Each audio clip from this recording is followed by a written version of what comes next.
Hey everyone, and welcome to another episode of the Academy Anonymous podcast, where we're keeping track of all the news pertaining to the Oscar race. It's December, almost mid-December, so we're really in the thick of it. As always, I'm your co-host, Joseph. And I'm Jules, and we've got a lot to go over in this show. But before we start, just a reminder, please follow us on Twitter at Academy Anon and our official website, framesandflickr.com. Both of those are listed on the cover art for the podcast. So we've had a lot of critics groups this last week come out with their winners, some nominations. Mm-hmm. One of the big ones that we didn't cover last week, because we had posted before they were out, were the LAFCA winners, Los Angeles Film Critics Association. And they're one of the three most reputable, most well-regarded critics groups. The other two being the New York Film Critics Circle, which we went over in our last episode, and the National Society of Film Critics, which is kind of a combination of the two. Mm-hmm. A lot of the members repeat. Overlap, exactly. And so the LAFCA winners were very interesting, very good winners.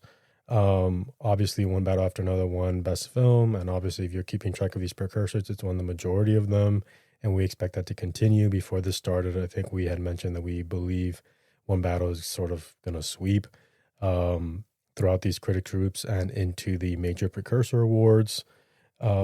The runner-up was The Secret Agent, which was very interesting, especially once we are going to go over soon the Golden Globe nominations. It did really well there as well. This group in particular was a little bit lighter on Jafar Panahi, and it was just an accident. I found that interesting. But sometimes I think that, these major critics groups are a little bit reactionary, so I think they want to do something different from the New York Film Critics Circle. they are certainly reactionary, Exactly. Absolutely. Exactly. So the runner-up was The Secret Agent. For director was PTA, One Battle After Another. And the runner-up was Ryan Coogler for Sinners. I think you and I had predicted that they were going to, this critics group was going to sort of decide between Sinners and One Battle for these major top awards. Yeah, very much LA is kind of an organization, a critics group that will embrace big blockbusters, maybe even tentpole movies, studio movies, as long as they feel that they have excellent creative and artistic merit. Sinners certainly qualifies. We thought it was the runner-up for picture, obviously not. I mean, in regards to the Jafar Panahi thing, it's interesting because, for the New York Film Critics Circle, he had a good showing there after a great night at Gotham. But both the New York Film Critics Circle and the LA Film Critics, neither of those went crazy for No Bears. It wasn't until the National Society of Film Critics sort of stepped up and was reactionary and gave it, its due in mentions for director and picture. So I'm not surprised that Jafar Panahi hasn't done that well here. And even that he didn't win, Best Picture at New York Film Critics Circle either. I think the area where we should wait to see Panahi maybe win more than one award, including director or picture, if he's going to be able to pull it off, would be at the National Society of Film Critics, where you're right, there is significant overlap between New York and LA. And again, one of the big reasons why we discuss these groups so much is, number one, because we think they have authentic choices, interesting choices, great recommendations for films to check out if you haven't yet. Really good taste. Great taste, curated taste. But I also think that they are certainly influential, as far as these things can even claim to be influential. You know what I mean? And I do think they stand apart from what is, at a certain point, just another drop of water in the pail, when all these other critics groups start announcing their winners, and you'll hear the same names being read out over and over and over again, and almost like a consensus forms. I think these three groups are sort of separate from all that.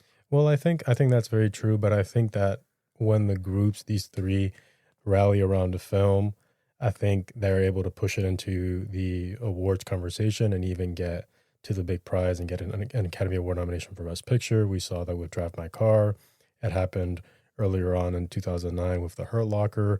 So they're really good at pushing a film, rallying around a film and getting it noticed. But I think they're not as good, unfortunately, as they're not as good getting certain contenders, outside of Best Picture super well into the race.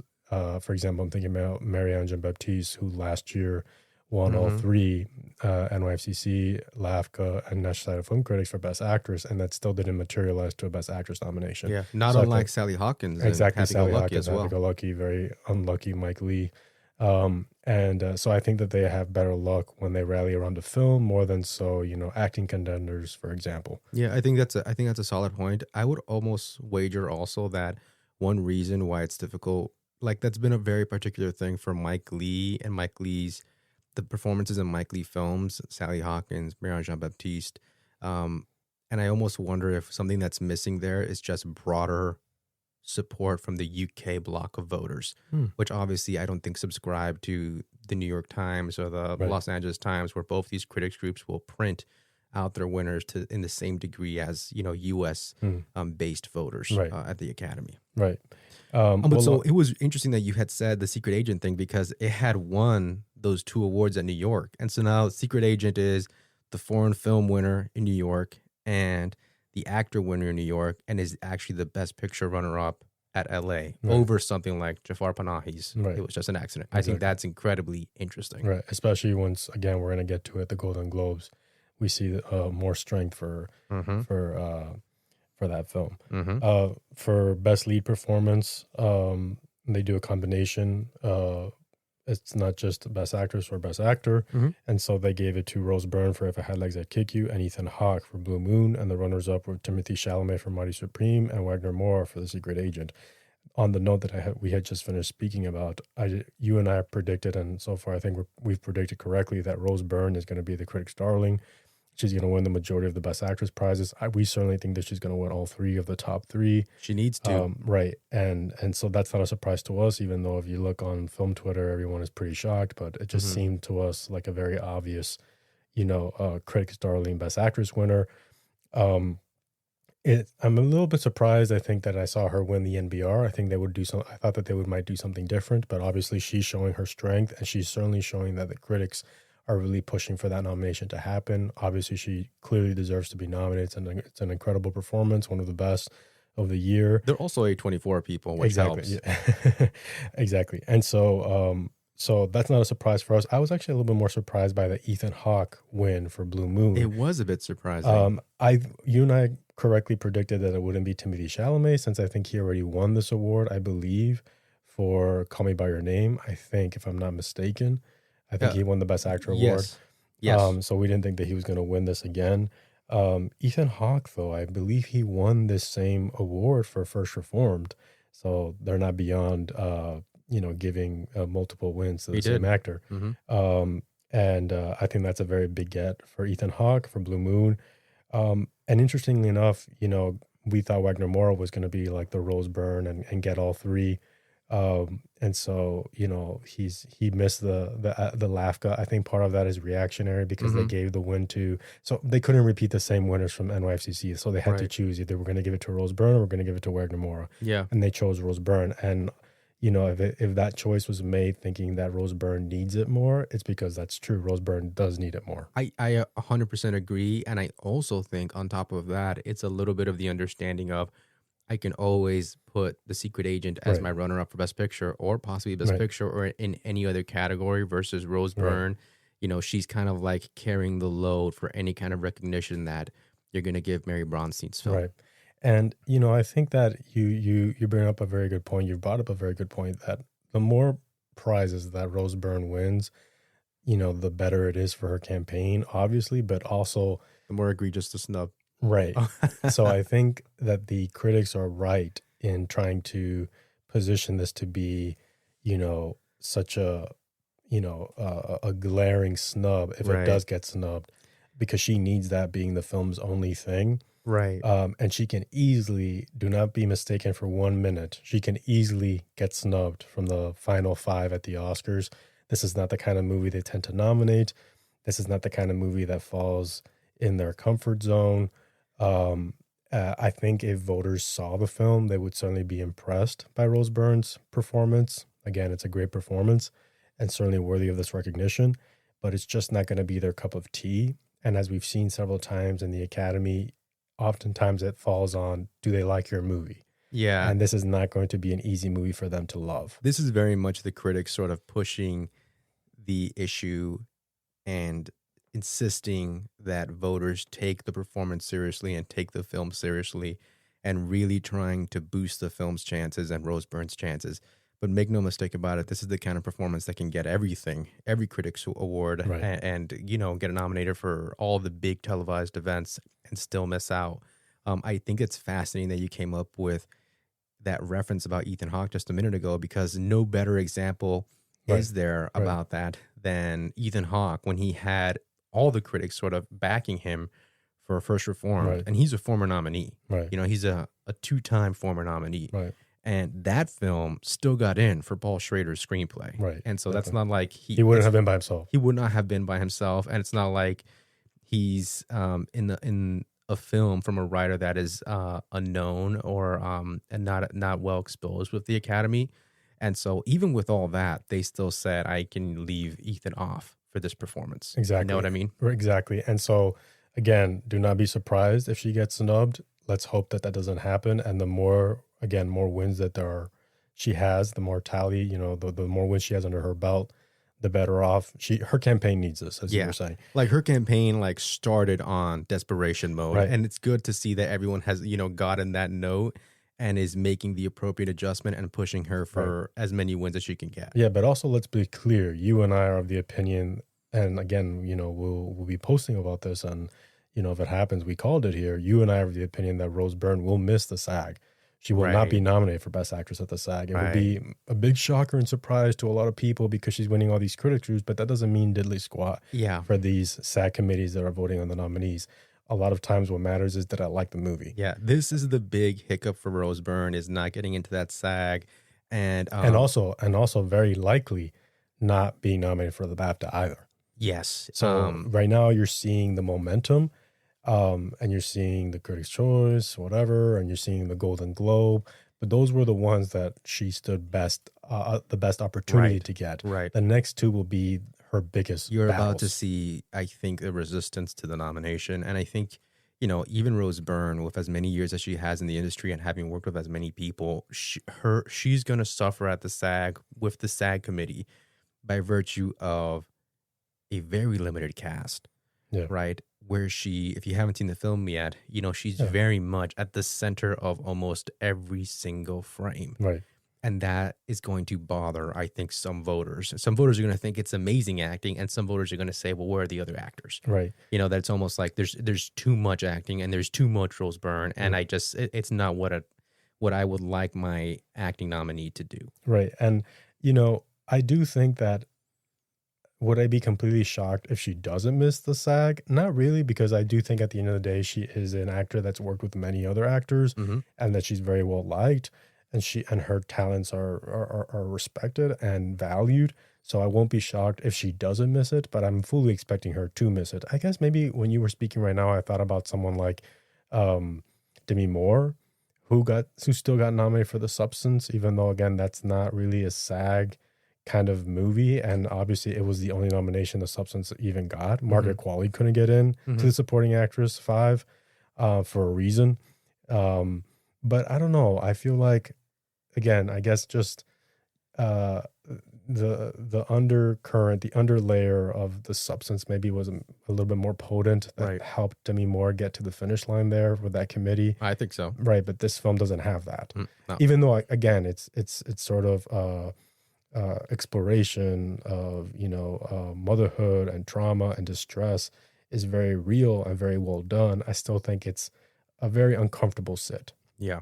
100% agree. Right. So I'm not sure how that's going to pan out. Well, rather, we're predicting that snub. We'll see if it happens or not. And about Ethan Hawke, I find it very interesting giving him the win, because some people have started to position or to possibly, just put it out there that maybe Ethan Hawke could muster a win at the Golden Globes. Again, we'll get to the Globes very shortly with his performance in Blue Moon, and maybe he is going to be the winner of the Best Actor category if he gets nominated. And while I don't believe that to be true, you and I have said from day one, and I think people are now catching on Twitter about it, but we've been very firm from the beginning that this is a race between Timothée Chalamet and Wagner Moura for The Secret Agent. I think it makes sense that Ethan Hawke could become the de facto leader of the group, because in that group, he's, he stands out as a veteran actor who has yet to get an Oscar win, whereas Timothée Chalamet has 3 nominations, or he would have 3 with Marty Supreme, but he's so young. Wagner Moura, it's his first nomination. Leo already has one. He stands out as an actor who's due his flowers. Right. But I just think that those 2 other films, The Secret Agent and Marty Supreme, have more muscle than Blue Moon in general. At least that's my initial impression. And that's going to help them, be able to fight for the win. I would agree with that. I think one thing to be aware of, though, is that Ethan Hawke is certainly in the most, conservative Oscar voter package, right? In the performance he's giving and the role that he's playing. So that could certainly help him against either of those 2 performances. But the other thing I'll say is that not only was it a good mention for Blue Moon, that Ethan Hawke win at Los Angeles, but it got another massive mention at the Golden Globes, which we'll talk about later. Right. But between those 2 things, I certainly see momentum picking up here for that film. Let's see if it's going to meet any resistance along the way, or if we're going to see a few more surprise mentions. That would be interesting to see. I certainly think people who are even considering that Ethan Hawke is not a likely nominee, I think you're crazy, because I think he, again, these sorts of wins show his strength, but also the category needs a real life figure. Right. He was snubbed for First Reform. He's just in the right package, as you were saying, that certain Academy voters are going to respond to. Right. So I feel like I would be shocked if he doesn't get nominated. Yeah, I think he should be pretty close to perfect to getting that nomination. Exactly. And as I said, the runners-up were Timothée Chalamet for Marty Supreme and Wagner Moura for The Secret Agent. For the supporting performances, which I think, were very interesting, and supporting actors in particular is very chaotic. I was wondering if Amy Madigan was going to be able to pull off a win here again. After New York. Right. Even though, again, I was sensing that it was going to be hard for her to win here because the winners are looking too much like New York, Wagner Moura, Rose Byrne, Amy Madigan. And so the winners were still in Skarsgård for Sentimental Value. And finally, Teyana Taylor wins one of the big ones for her performance in One Battle After Another. She needed it. Yes. And the runners-up were Inga Ipstadottir Lilius for Sentimental Value and Andrew Scott for Blue Moon. And I have to say, I was really happy about the Andrew Scott mention because I think he's so good in that movie. I would even say that I responded a little bit more to his performance personally than, Ethan Hawke's, which is strange to say because Ethan Hawke is such a cornerstone of that film. But I thought he was just magnificent. Very interesting to see the mention for Inga in this category. I think that if you're keeping track of the precursors of these critics groups, she's getting much more mentions than Elle Fanning. You see the movie, that makes sense because she has more meat in the film than Elle Fanning does. She has more scenes. She plays more of a pivotal part in this, family of a father and 2 daughters. Elle Fanning is, sort of extra dressing in the piece. But we'll see what happens there because you and I, and we'll hopefully talk about this further in this episode or another episode, the supporting actress category has the opportunity, has the very likelihood of having, two nominees double up from the same film. But is that going to end up being Sentimental Value, or is that going to end up being something like One Battle After Another? It's a little bit up in the air right now. I mean, I think it's interesting because Inga, I think so far is more of the critics' darling in between the supporting performances of Sentimental Value. But I always thought that Elle Fanning was going to have the edge at the more at the televised events where they're going to be paying attention to who has the bigger name and who has the longer career. Yeah. So again, we expect, and we'll see if we're right or wrong, but one of our calls is that we expect Inga to miss the SAG, to not get nominated at the SAG, and it be only Elle Fanning. Yeah. At the same time, I personally expected Inga to miss the Golden Globe, and so her appearance there is a good one. Is a sign of strength. Yeah. For Best Screenplay, it was Jafar Panahi. It was just an accident. One of the very few mentions that we get of Jafar Panahi, and the runner-up was Ava Victor for Sorry Baby. Which we were maybe sort of toying with. Yeah, we were toying with it, and I have to say at the end, when we were doing our research predicting this, we saw that the LAFCA winners here for Screenplay have a terrific track record. for their winners in this category by screenplay getting a nomination. Mm-hmm. And when we were really wrestling with the possibility of, predicting Ava Victor for Sorry Baby, we really were thinking, whoa, what if Ava Victor wins best screenplay here? Then we're pretty much, she should get a nomination for best original screenplay, because the winners here do tend to get nominated for original screenplay. Right. And lo and behold, they gave it to a safer pick for original screenplay, like Jafar Panahi. Yeah, which is a little bit of a shame, but I will say, like, with that original screenplay category sort of being as thin as it is this year, it's still a great mention for Sorry Baby to runner up here. Right. For best cinematography, I thought that was interesting. They gave it to Train Dreams, and the runner up was Sinners. We predicted that Sinners would be the winner. I certainly think that Autumn Arkapaw is the front runner for cinematography for her work in Sinners. But it's interesting that they went with a different mention here, even though I think that contender, Adolphe Veloso, is certainly positioning himself, as a strong candidate for the cinematography category. Yeah, I agree. Production design went to Sinners, and the runner-up was Frankenstein. I think we did the opposite. I think we predicted Frankenstein, and the runner-up Sinners. Right. Best editing went to Marty Supreme. The only mention that Marty Supreme got, at least it got something. I guess you could say. I'm sorry, the only win it got. At least it got something, I guess you could say. But it was also the only thing it got. We were kind of thinking it wouldn't land here in editing, even though it was a good choice, only because I think Uncut Gems did well in this category in 2019, and we thought they wouldn't want to give it the same thing. Right.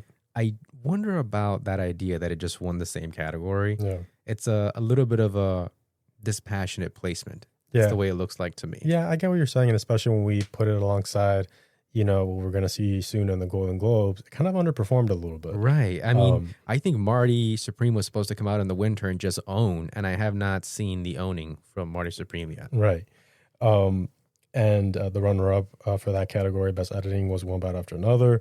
We got score correct because we predicted that Sarat would win, and it did win. And the runner-up of Sinners. Best Foreign Film was The Secret Agent. The runner-up was It Was Just an Accident. Documentary film, I believe we predicted My Undesirable Friends. I'm not positive, but I think we did. It was certainly. I think it was The Perfect Neighbor, actually, but they came really close. Right, and the runner-up was The Perfect Neighbor. Best animated film, we predicted correctly. You called that it would be Little Amelie or The Character of Rain. You did not predict that K-pop would be the runner-up. I told you K-pop is going to do really well in these critics groups. Right. The New Generation Award went to Ava Victor. We did predict that for Sorry Baby.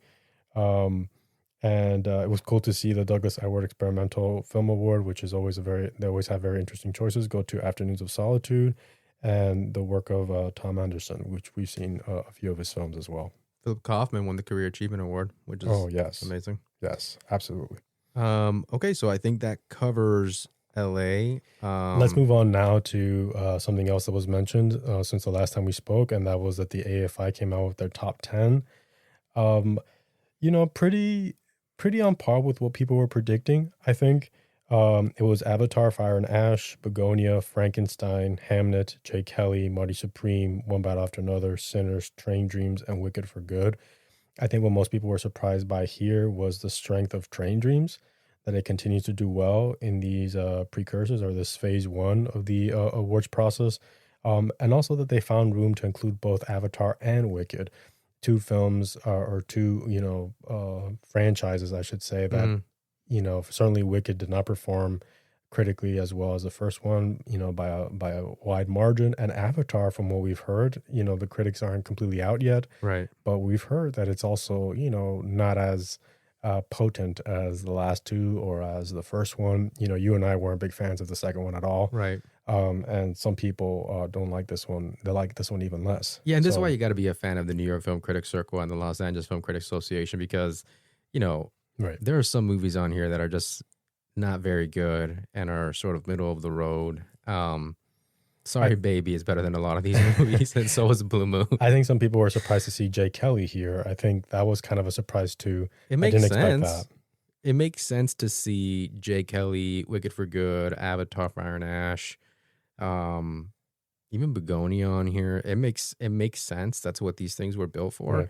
They weren't necessarily built to, recognize, smaller movies, more underexposed Right. movies. And I should also, or foreign films, I should say Yeah. that the AFI Special Award went to was just an accident. But it did not go to sentimental value, Right. nor did it go to any of the other Right. Foreign contenders. which are showing strength. So that's kind of interesting. I would say that if you look at this top 10, I would predict that they would get about 7 right. They've got 3 wrong. If you include it was just an accident, maybe you can bump that up to 8. That's their average. Yeah. Don't include it was just an accident. Don't. I'm saying, that usually I think historically whoever wins that award ends up making it in any way. Right. But I do think that among their 10, they do average around 7, maybe Right. on 6 on their low year. Right. Let's talk really quickly about the Critics' Choice Awards, which announced their nominees. Again, we've expressed, and we even wrote an article, where you're Right. very dispassionate about the Critics' Choice Awards. They're Diet Golden Globes. they're an organization that is more interested in predicting Oscars than just highlighting what they actually think was the best or what they most favored, what films most spoke to them. It just doesn't make sense. How can you call yourself the Critics' Choice Award and at the same time nominate some very, questionable films Right. that that's what critics said. Critics said they were questionable films, Right, exactly. not, Exactly. So how do you reconcile that? Yeah. It doesn't make any really sense. awkward. As an organization, it lacks an identity or it lacks a good one. Right. And their nominees are by and large very predictable. Yeah. As we said, if you were to look at the Gold Derby predictions the night before, you would get 90% of the nominees. Yeah. And so there are very few surprises here, I will say. There are a couple. I don't know if Jay Kelly was pegged to get into Best Picture, but Yes, I'll just it say was. first Best Picture was Begonia, Frankenstein, Hamnet, Jay Kelly, Marty Supreme, One Bite After Another, Sentimental Value, Sinners, Train Dreams, and Wicked. Train Dreams was the runner-up, according to the consensus, and it was just an accident. Was sort of teetering there at the bottom. Right. Again, one of the most critically acclaimed films of the year. Yeah, I think it was like number 10. Exactly. It ends up not making the list. Mhm. You can't help but feel that not enough, again, quote unquote, Critics' Choice Awards members, again, part of this critics group, this prestigious critics group, didn't even see it was just an accident, or not enough of them saw it, or I guess not enough of them think that it's a great film to not even factor in here. Right. He also, Jafar Panahi also missed Best director. the Best Director, Yep. which I thought was surprising. Guillermo del Toro got his spot. Mhm.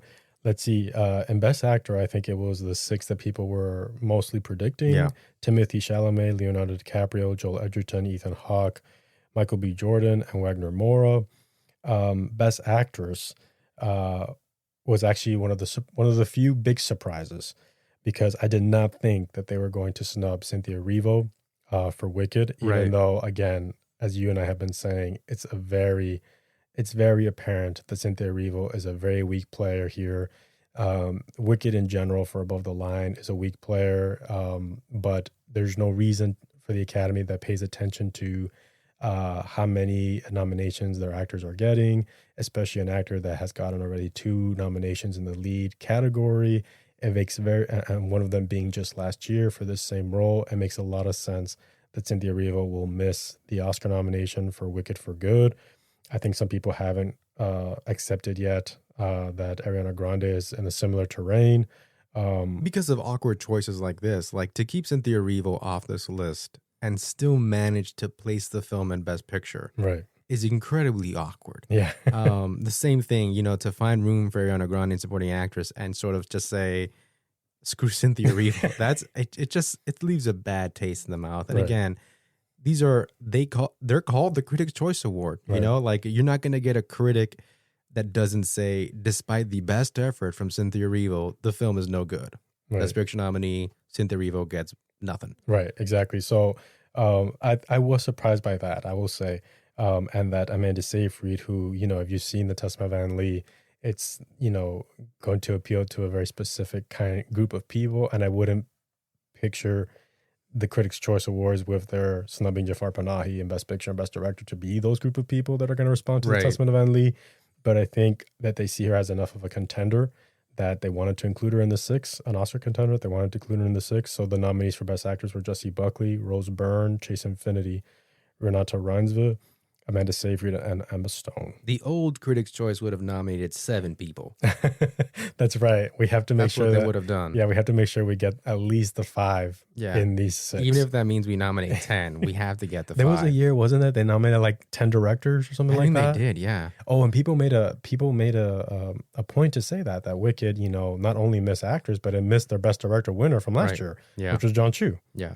You know what? We did forget to mention something that I suppose is going to come up later, just when we, take stock of these nominations. Avatar did not manage to get in for director. I was going to mention that as we read these nominees, you're going to see Avatar get completely blanked, except in visual effects, oddly enough.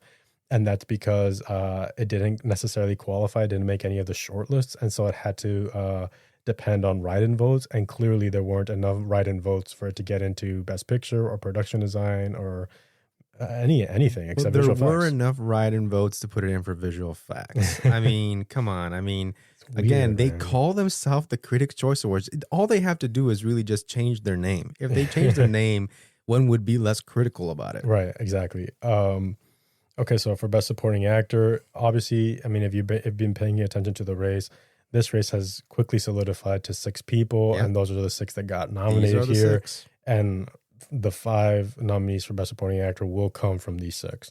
Or at least they should. Yes, I firmly believe that they will. Benicio del Toro, Jacob Elordi, Paul Mescal, Sean Penn, Adam Sandler, and Stellan Skarsgård. I still feel Darryl Lindo can make things interesting. Let's see if he gets a SAG nomination. I think that's his best shot. Yeah. But still, I feel pretty confident in those 6. And then Best Supporting Actors, we have Elle Fanning, Ariana Grande, Inga Ipstotir-Lilius, Amy Madigan, Wunmi Mosaku, and Teyana Taylor. Again, I think that it was possibly the top 6 in the Gold Derby. Mm-hmm. I believe so. I thought that, of course, Amy Madigan was definitely going to get in here, and the 2 actresses from Sentimental Value, and obviously Ariana Grande and Wunmi. So not a lot of surprises in that category. I was happy to see that you and I got Best Young Actor and Actress completely right, because a lot of people missed Kerry Christopher for Weapons, and we had him. So that was kind of cool. I mean, that made sense. This category of Best Casting and Ensemble is a weird category. I guess it used to be Best Ensemble. Yeah, it used to be Best Ensemble. Now that there's a casting category, I guess we need to have casting in the broadcast somehow. Mm-hmm. And so I guess what I don't like about this category is conflating ensemble with casting, because they're not synonymous. They're not the same. And by putting them in the same category, I think you're sort of inferiorizing one and the other. And they should, because obviously their ensemble category was always meant to predict their SAG ensemble. Right. And so now their casting category should be meant to predict the Oscars casting category. Right. And they will not overlap. Right, 100%. 100%. So the casting and ensemble nominees were Hamnet, Jay Kelly, Marty Supreme, One Bow After Another, Sinners, and Wicked for Good. I guess in terms of ensemble and in terms of what I think a lot of people and pundits are predicting the casting nominees to be, it's not a very surprising list. I think people conflate, again, that the best casting category is going to include the biggest casts or the starriest casts. And that's not what's going to happen. At least you and I firmly believe that's not what's going to happen. Right. What's going to happen is the ingenuity of the casting and how well casted a film is. Right. Not how many talented actors were you able to put into a film. Right. But on that, following that stance, their nominees were I guess predictably like that. Jay Kelly certainly comes to mind. Wicked for Good. I think Sinners, One Bow After Another, and even Marty Supreme stand the best chance of getting nominated for Best Casting at the Oscars of this list. I don't think Jay Kelly has as good of a chance, and I don't think that Hamnet has as good a chance. I'm not sure what you think. I kind of agree with that. For Best Original Screenplay, we had Jay Kelly, Marty Supreme, Sinners, Weapons, Sorry Baby, and Sentimental Value. I think the inclusion for Sorry Baby here is another big win. Yes, a very interesting inclusion. But there's somebody missing here, isn't there? Well, I mean, it was just an accident. This is going to be an overall trend, and I can't wait till we move on to the next ceremony, because it's very clear here that the Critics' Choice Awards was not the International Critics' Choice Awards. It's very much the domestic Critics' Choice Awards. And so there's a lot of foreign titles missing here. Interestingly enough, No Other Choice still made it into adapted screenplay, which is kind of fascinating. Right. But it's, I think, a good day to see Sorry Baby there. At the same time, I don't think you had as much of a threat to sort of weed out one of those nominations, whether it's Sorry Baby or one of the horror films, because obviously they were not going to nominate the international titles. Right. For Best Adapted Screenplay, we had One Bite After Another, Train Dreams, No Other Choice, Frankenstein, Begonia, and Hamnet. I think mostly that favorites to get nominated in that category, plus No Other Choice. I mean, well, they did snub Wake Up Dead Man. So that's already sort of interesting. And they did nominate Frankenstein, which at one point, I think maybe a month ago, we were debating whether it could happen or not, even with the Toronto stat there. And obviously, it looks like the cards are piling up that way in favor of Frankenstein getting a nomination here. Well, I will say on that note, I'm glad you mentioned it because I've been talking to you, as of late, that if you look at the Best Adapted Screenplay category, we have 3 Netflix films on there. We include Train Dreams and Wake Up Dead Man and Frankenstein, which seems like a little bit too much. Also, there's some other films on the periphery that they might be interested in including. And instead of thinking, oh, well, they're not going to nominate, the spectacle of Frankenstein for Best Screenplay or Train Dreams they got in there just last year, well, we should be thinking about how the Academy might really be heading towards snubbing Knives Out, because they've already nominated that franchise twice. Mm-hmm. And both times it was the film's only nomination. And Right. I think that they want something new. I think they want to see something new. I'm not sure that I see a world where both, a repeat for the Knives Out franchise and a repeat for the collaborators of Train Dreams happens in the same category in the same year. And I think, a lot of that I think has started to play out because they did very poorly in the Globes as well. And it's got snubbed here. So I think that we're heading into this. People need to be aware that we're heading to a Knives Out snub at the Oscars. Certainly looks like the gag has grown old maybe with Knives Out in terms of voters, but we'll see what happens. For Best Cinematography, it was I think what people by and large consider the top 6 plus F1. That's F1, Frankenstein, Hamnet, One Battle After Another, Sinners, and Train Dreams. Again, the favorites are Frankenstein, Hamnet, One Battle, Sinners, and Train Dreams. That top 5. I wonder if that'll be the top 5 at the end of the day. No, you think so? You think? I mean, I really count on my cinematographers to have a lot of individuality, but they did nominate Emilia Perez here last year, and I just didn't see that coming. So right, I'm most unsure about, oddly enough, Frankenstein. I don't know about you. Same. Because Dan Lauston has been there recently. With a couple of times. Yeah, a couple of times with Guillermo del Toro. I just not sure I see this branch jumping to another collaboration. 3-time nominee, Dan Lauston, I'm not sure. I'm not sure it's either. Best Editing was F1, House of Dynamite, the only nomination I got. Marty Supreme, One Bite After Another. The Perfect Neighbor, which was nice to see. And Sinners. Maybe the best nomination of the entire thing was The Perfect Neighbor being nominated here. Yeah. And one of the worst was A House of Dynamite. I'm a fan of A House of Dynamite, and I champion the film, and I think the editing is great.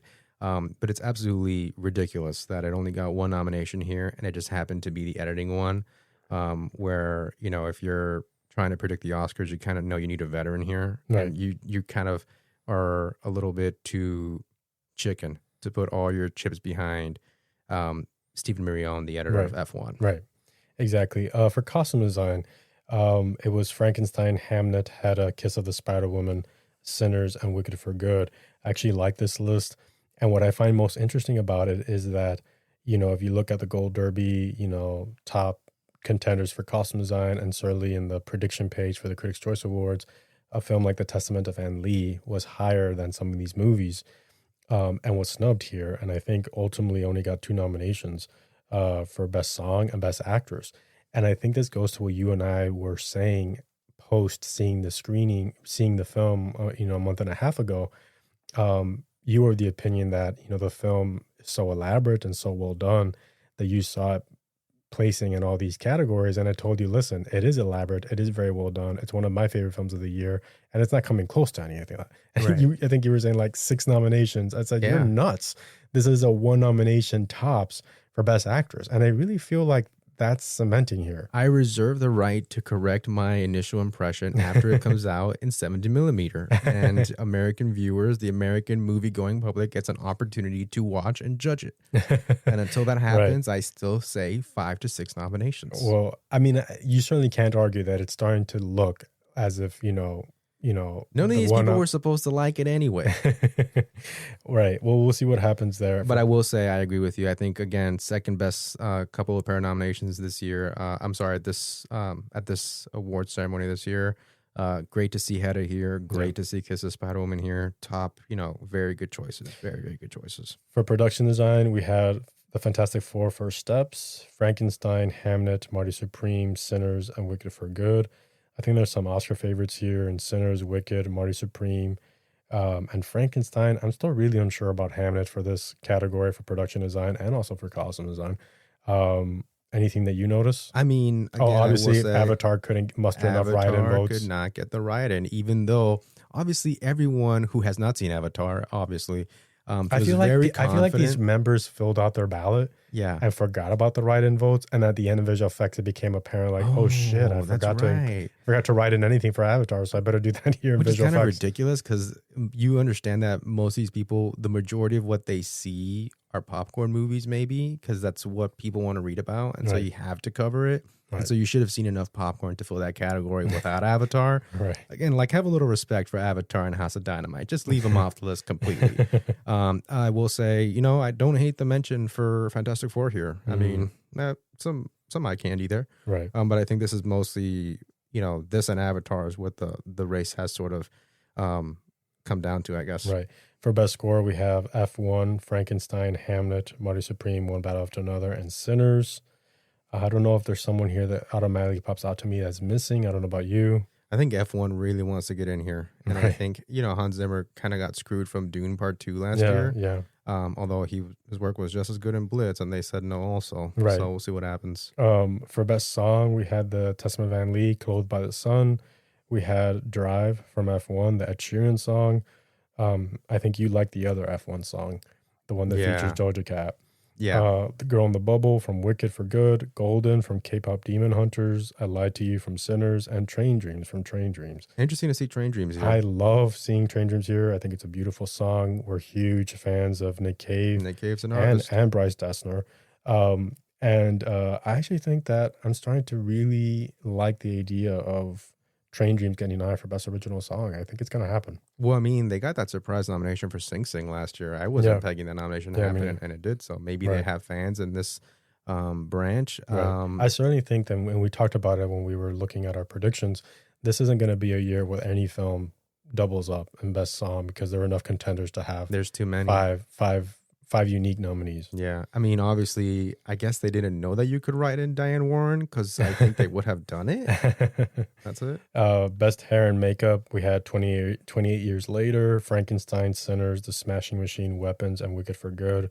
Very much the top 6, I believe, for this category. I think it's the top 5. I think it's great to see 28 Years Later there. I think it was some of the best makeup work all year, and I'm not sure it's going to make much more noise than this, but it's great to see it there. And best visual effects, we have Avatar finally making an appearance.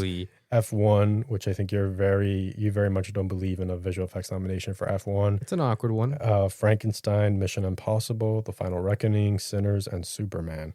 Missing from here is, I believe, Fantastic Four, which is a little bit odd for them to skip out on that because, Disney's going to get in here for that, I think. Yeah, I'm not sure about the F1 nomination here in the long term. And obviously, again, Avatar got enough write-in votes here. For Best Sound, we have F1, Frankenstein, One Battle After Another, Sinners, Surratt, and Warfare. I think those 2 nominations were pretty nice to see. Fantastic. For Surratt and Warfare. I mean, that's what it should be. It should be, who do you want to spotlight for sound? Don't think about who you think is going to get nominated. This is your opportunity, and you're a televised program.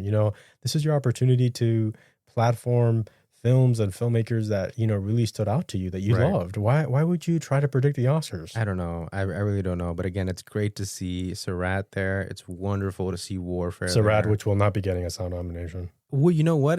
I think it's gonna give it a run for its money. I really do. I think Warfare is gonna have a tougher time. But didn't- even then, it's great to see it here. I don't think it made the long list. Well, the long lists haven't come out yet. Oh, okay. So That's right. we will discuss that hopefully later on this program. But I feel like I saw Warfare miss somewhere. Maybe I'm mistaken, but somewhere. Oh, the visual effects. Yes, that's where it missed. It did not Right. make the initial elimination for the visual effects, which is Right. a shame. Best stunt design. I think they're getting ahead of the stunt category that's coming out soon. They're trying to. Ballerina, F1, Mission Impossible, The Final Reckoning, One About After Another, Sinners, and Warfare. Animated feature, we have Arco, Elio, In Your Dreams, K-Pop Demon Hunters, Little Amelie, or The Character of Rain, and Zootopia 2. Very much. Would you say that's the top 6? I'm not sure about In Your Dreams. I think that's a little bit further than obviously they're thinking. But I think these 5, other than that, would be the favorites. Right. But I would look for an upset here. Right. And then best foreign language film, we have Belen from Argentina. It was just an accident, finally making an appearance. Left-Handed Girl from Taiwan. No Other Choice from South Korea. The Secret Agent from Brazil. And Surratt from Spain. So the least nominated foreign film, or one of the least nominated foreign films, is actually It Was Just an Accident. Right. Because No Other Choice got 2, and Surratt got 2, right? Right. And The Secret Agent got 2. Right. I know Just an Accident got only 1. Right. Very interesting. Right. And I'm not gonna mention the nominees for best comedy because I think, these are all I'll mention them. I think this was one of the best categories of the entire thing because Well, the Oscars reason- has no best comedy but category. the reason I refrain from doing so is because these categories are placed here so they can get more attendees at their ceremony. I think there was a moment in time, I don't know if they have it yet or not, if they still have it, but where they had best actor and best actress in a comedy, best actor, best actress in a horror, suspense, best actor, horror, best actress, sci-fi. best actor, best actress in a I sci-fi. think they had a whole ceremony at one point dedicated to superhero movies. I don't know what the hell the whole thing was. Right. Which just adds to the phoniness of it all. Exactly. The whole thing. Yeah. Exactly. But I will go ahead and I will spotlight this category because unlike the other categories, here is some genuine opinion. Ballad of Wallace Island was nominated for best comedy. Good movie. You should watch that. Eternity, they say, is very good. I like the actors. I hope to watch that later. Friendship was wonderful in the most cringe way. The Naked Gun, I'm more okay with. Yeah. Phoenician Scheme is one of my favorite films of the year. And Splitsville, you saw I was at okay with Cannes, Splitsville, and you yeah. liked it. You thought I was all right. Yeah. Okay. So that was the Critics' not a Choice bad Awards. category. And if we sound a little snarky about the Critics' Choice Awards, we have Because they've earned it. we have very hostile opinions about that organization and what they stand for and what they should stand for. We have very strong opinions of what they should stand for. And in their defense, I will say that they can do it because they have maybe like 8 really cool nominations here. Surratt, Warfare, Hedda, Kiss of the Spider Woman, The Perfect Neighbor for editing. So they're perfectly capable of doing it. They just got to actually do it. Right. And so as before you mentioned, one of the bigger precursors that came out, these other smaller critics groups that have come out, like the Michigan movie critics and the Seattle film critics and Washington, D.C. had their winners recently, and St. Louis and Indiana film journalists, and I believe the New York online critics, Austin film critics, Phoenix. So all of that has been happening this week, and you will see all of that on our website. We're working currently on our predictions and our pages for these predictions and having them alongside, the wins that all these films are getting and the nominations, whatever top 10 lists they make. So we're working on all of that, and hopefully that'll be up on our website very, very soon. The other big news that happened recently was the nominations for the Golden Globes. We have some cool nominees there. Some unexpected nominees. Yes, and also we'll say, as you were saying, you insinuated earlier, the Hollywood Foreign Press was certainly more adamant about spotlighting foreign films and foreign talent. So a lot of people were surprised to see the amount of foreign films included in these lists. which was really nice to see. Some people spoke about that online, about that idea of all the changes that the Golden Globes have tried to implement over the last few years after it came under extreme scrutiny, have really sort of started to pay off, because you're seeing more inclusive choices, more authentic choices, and certainly, the Hollywood Foreign Press is integrating more international films into their slate of nominees across multiple categories. And I think a lot of people are excited about that. So it's kind of like, it's an interesting, I think, reverse of what we're seeing at the Critics' Choice and the Golden Globes, where one is becoming more independently minded and maybe one isn't. Right. One is becoming more mainstream friendly. So I think you see that trend. Obviously, the Golden Globes have said, if you're going to give me, Jay Kelly and Wicked and Avatar, I would rather go ahead and nominate these films. And the Critics' Choice made the opposite choice. Right. So it'll be interesting to see which one's going to have a bigger impact on voters, or how voters are going to fall in between that debate. And I also think the other thing that I think was kind of interesting is just, we'll see what happens. But I do think that last year kind of showed, at least to me, that despite everything that's happened within this sort of little awards, film awards community, the Golden Globes still are influential when it comes to Oscar nominations and Oscar results. And so, like, I think we both agree that nomination and that win for Fernando Torres here was massive to the campaign of I'm Still Here. Right. I think the nomination for Nickel Boys in Best Picture Drama last year, I think it was its only nomination. Right. It was a massive nomination. Right. September 5, it didn't make it at the end, but down the stretch, that nomination was huge. For it to make it as far as it did. So I do think that we're leaning to the Golden Globes are still very much relevant and very much influential, and can sort of paint the trajectory for films going forward. Right. And, not wanting to be more snarky than I've already been, but, I feel like the Critics' Choice is really desperate to be as influential as the Golden Globes. Some people in film Twitter really, really believe that the Critics' Choice are as influential or close to as influential, that voters are really looking to see who the Critics' Choice nominated. I don't believe that. I think the reason that there's overlap between the nominations for the Critics' Choice and what happens at the Oscars is because they're actively trying to predict the Oscars. And so if you're a part of the Gold Derby community, for example, the nominations wouldn't be much of a surprise. Again, it's not really because they're influencing voters. They're just, very much trying to predict the same thing that Gold Derby is trying to predict. Right. But I agree with you 100%. The Golden Globes are very influential. I think there was a moment in time where people were doubting because of the controversy that was happening. But even then, I think that voters, maybe it's tradition, maybe it's customary, but they're looking to see who the Golden Globe nominates. This big ceremony, that gets a lot of viewers. Televised, yeah. This televised ceremony that gets a lot of viewers. I think voters are watching that ceremony. And so 100% they are influential. And a get here is a big get. Right. So for Best Picture Drama, the films that we predicted, I believe, and were much of a surprise were Frankenstein, Hamnet, It Was Just an Accident, Sentimental Value, and Sinners. We rounded out the list by nominating what we thought was going to have a comeback here, which was Nuremberg. We were placing a lot of our chips that this would be where Nuremberg has a resurgence, and that would kind of catapult it to top-tier consideration, top-tier contention for the Best Picture nominees. One of the final slots. Yeah. Exactly. That didn't materialize.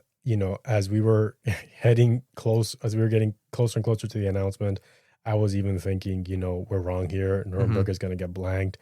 And the reason that I was most unsure was because I thought that we were missing Train Dreams. We had omitted from including it in Best Picture or Best Actor. And I really thought Train Dreams was going to show up somewhere. You came up with an interesting stat that if a film is going to be nominated at the Oscars for Best Picture, I believe, or in general, for Best Picture, it needs to show up somewhere in the Golden Globe. And so I didn't like the idea of Train Dreams not even showing up anywhere. And I was really iffy about, we were always unsure about Nuremberg. And lo and behold, it didn't happen. I thought the topic of Nuremberg would be strong enough to get it in, as well as it making money and it having all these stars. it's coming from Sony Classics. I think it's really, really big that it did not get Oh, in here. and by the way, Sony Classics still did very well. Yeah. Just not with Nuremberg. Exactly. And so I think it's very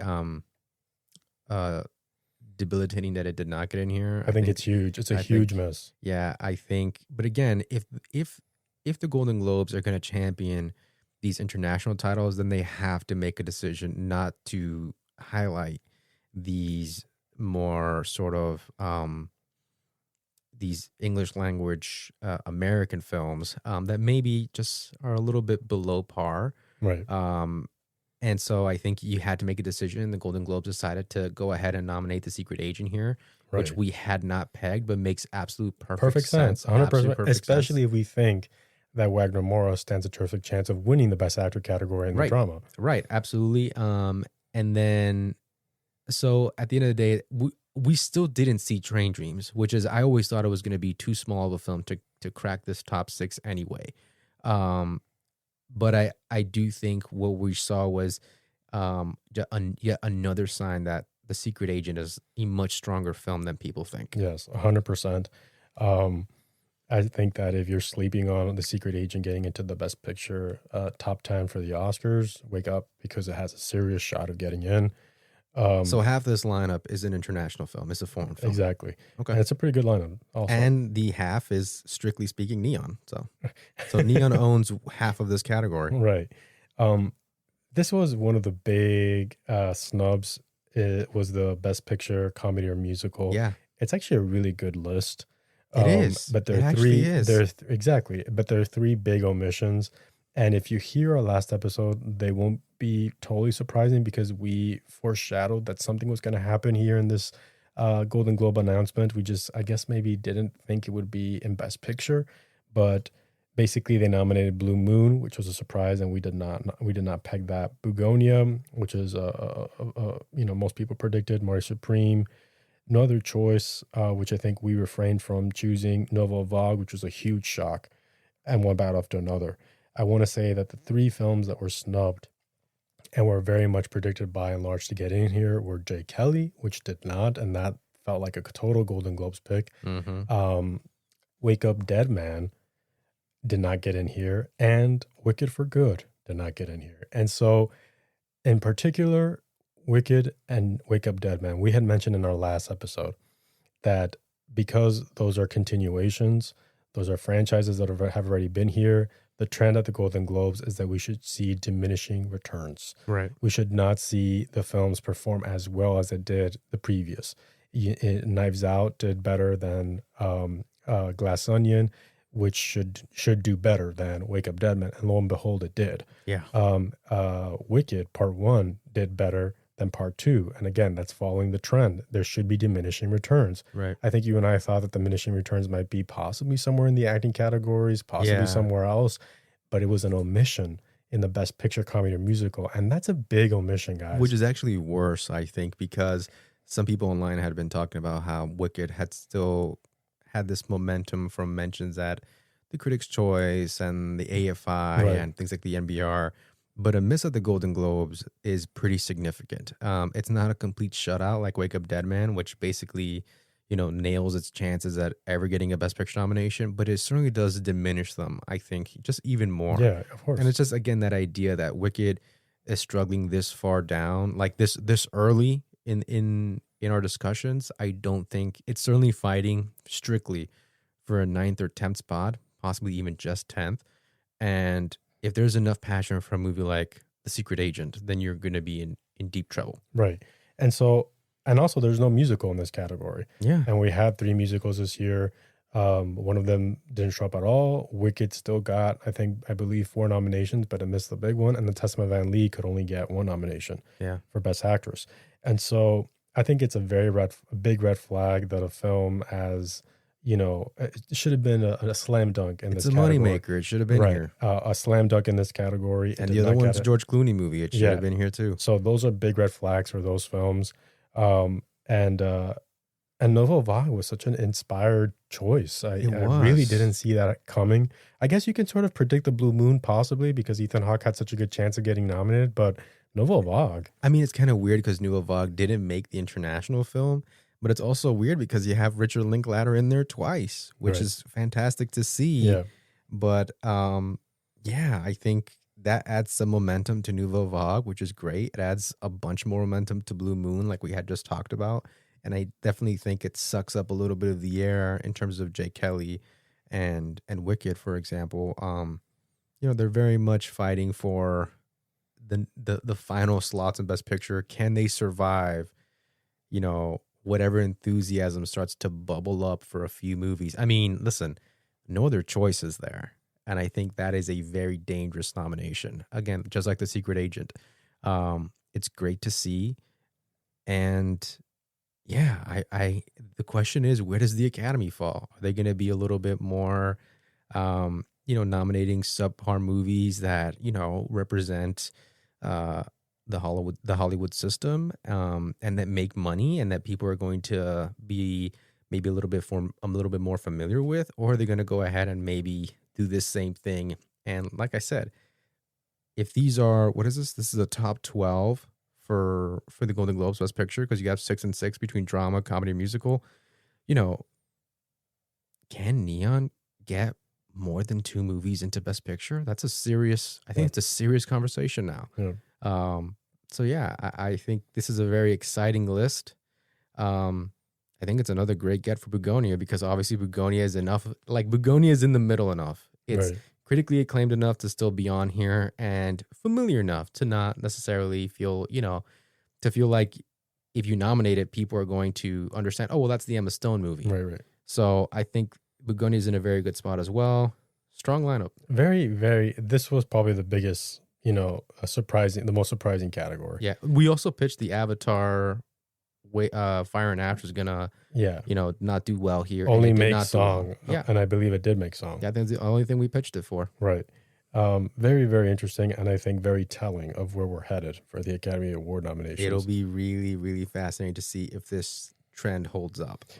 For Best Motion Picture Animated, we had Argo, Demon Slayer, Elio, K-Pop Demon Hunters, Little Amelie, and Zootopia 2. And again, so you see 5 repeat from the Critics' Choice, but Demon Slayer made it, and that is great news if you're an anime fan. Made massive amount of money at the box office. It's certainly a legit thing with just the general movie going public. The Oscar voters have no idea what the hell it is, but it's great to see that the Golden Globes were open to checking it out and nominating it. Right. And so I think this certainly, you know, puts Demon Slayer higher on the pile of movies you have to screen. I don't think they're going to be able to keep up with it, but it's great to see this nomination here just for anime, and we'll see what kind of chances it has. It's certainly better now than it was a week ago. Right.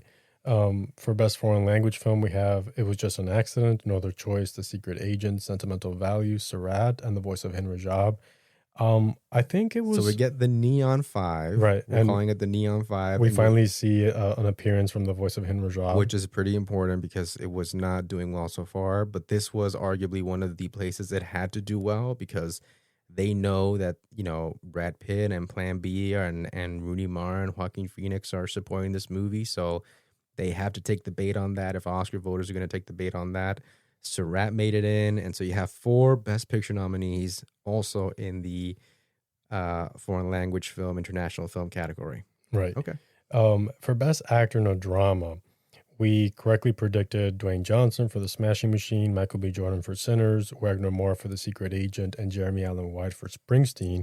We held off on predicting Joel Edgerton, even though, again, towards the end, we felt pretty bad about it, and instead we had predicted someone like Russell Crowe for Nuremberg, which is a very showy part. Or maybe even Will Arnett. Yeah, or Will Arnett, who gives a very good performance in Bradley Cooper's film, which got completely shut out. These were, I mean, I guess... And if you see that movie, it's very Golden Globes friendly. So, you know, its omission can't help but bring to mind the possibility that, you know, the release strategy for that film and for certain other films is poor. Yeah. But if it had been timed better, much like Murder Supreme, if it had been timed better, possibly they would have done better in the nominations, possibly. Right. I mean, I think they're very Golden Globes friendly, but obviously the Golden Globes are not trying to do the Golden Globe thing too much this year. Right. That being said, I mean, Daniel Day-Lewis was another one who missed out for Anemone. I was not shocked by that at all. You were not shocked, but again, I do think, leaving Daniel Day-Lewis on the sidelines is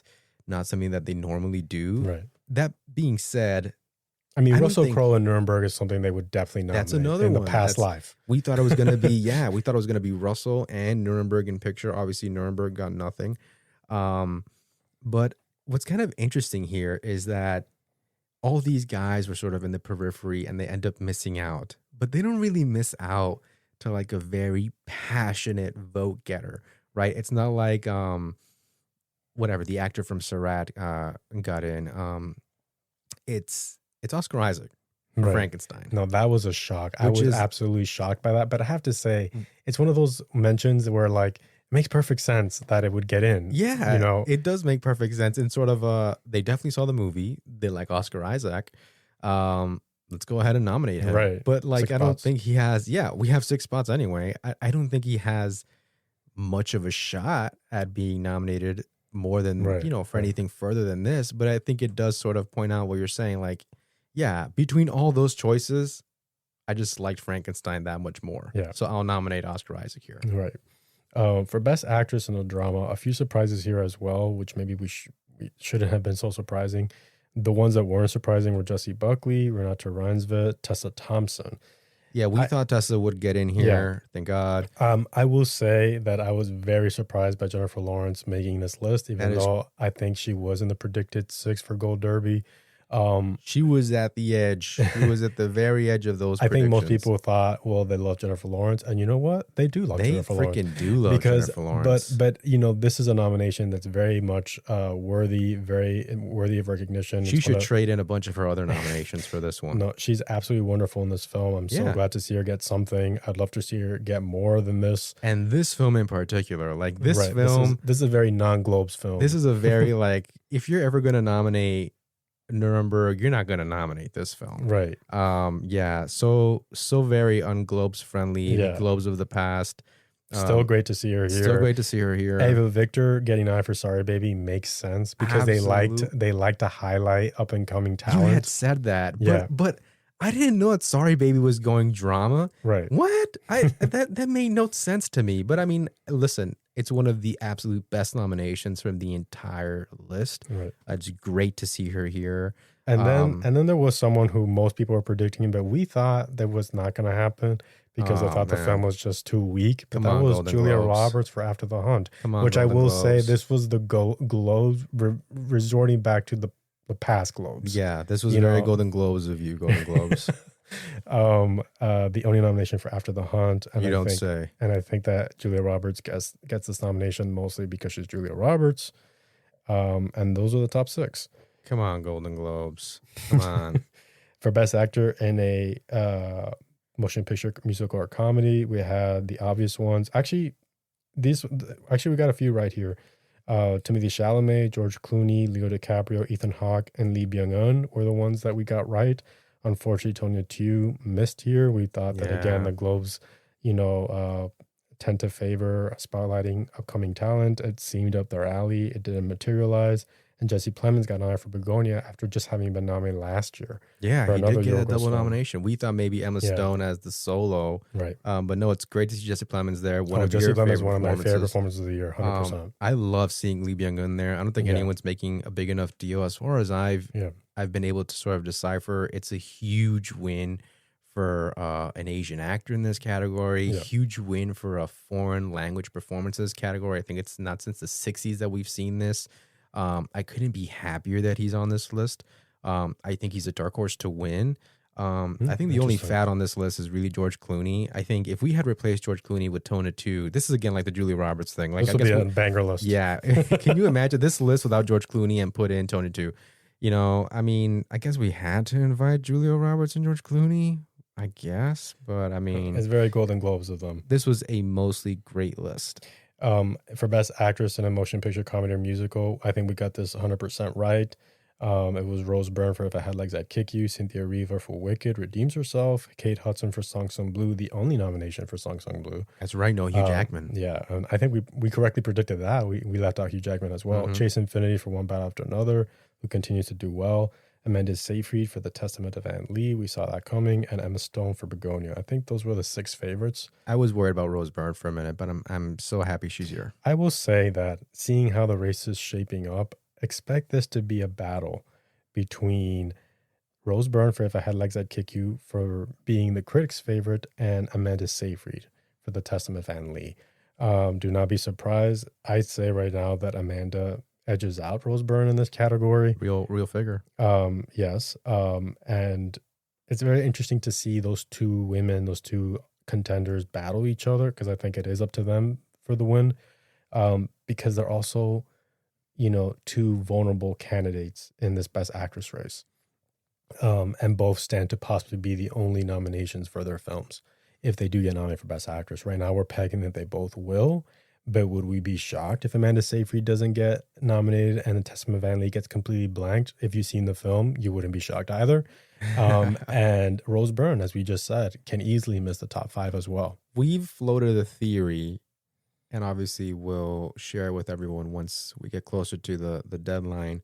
But we've sort of floated a theory where Rose Byrne and Amanda Seyfried may end up getting cut from the Screen Actors nominations. Yes. We believe that. I think right now you and I firmly believe that Rose Byrne, as we mentioned, and Amanda Seyfried will not get SAG nominations. And that someone like, for example, Kate Hudson, who's on this list, will get in instead. Oh boy. Or Chase Infinity can get that spot, which is great. I think Chase Infinity is a SAG nominee too. But sort of our gut is sort of saying that either of those performances are not going to be the best with SAG, the SAG voting committee. Right. In which case, again, it makes this and it's not so much the performance; it's the movies that they're in. Right. Well, maybe both. But I do think it makes, as you said, this win massive. This is going to be a very important win if either of them can pull it out. Right. Listen, if Chase Infinity pulls this out, that would be, huge, amazing. What if Kate Hudson wins? The only I think she's a strong possibility. Does she become an automatic nominee? I don't know if she becomes an automatic nominee. Because the very interesting thing about Kate Hudson, people, is that, as we said, these categories should have a real life figure involved in them, and that, if they wanted to replace Amanda Seyfried in the Oscar top 5, that slot, the real life figure slot, they could go for someone like Kate Hudson, who's playing a real life figure as well, not a super well-known real life figure, but a real woman. I'm not sure it makes her top 5, but it makes her knocking at the door of the 5th nominee.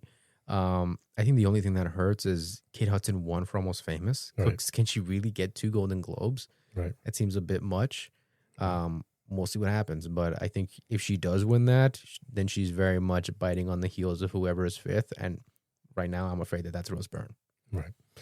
For Best Supporting Actor in a Motion Picture, we have Benicio del Toro, Jacob Elordi, Paul Mescal, Sean Penn, Adam Sandler, Stellan Skarsgård. Again, the top 6. The Critics' Choice 6, yeah. It's what I'm telling you. That's the top 6 for Best Supporting Actor. It's between those 6. I think it's actually important to mention here because we don't really talk about it too much because we don't do TV. But Jacob Elordi got 2 nominations. Right. He got nominated on the TV side and for Frankenstein, as did Amanda Seyfried. Right. So look out for both of those things to possibly factor in as to whether they can win the category or not. Right. But again, this is more or less solidifying into the top 6 list. Also, I want to mention to people who might not know, don't think that Adam Sandler has been, really well recognized by the Golden Globes. Right. Like, this is only his 2nd nomination. Yeah.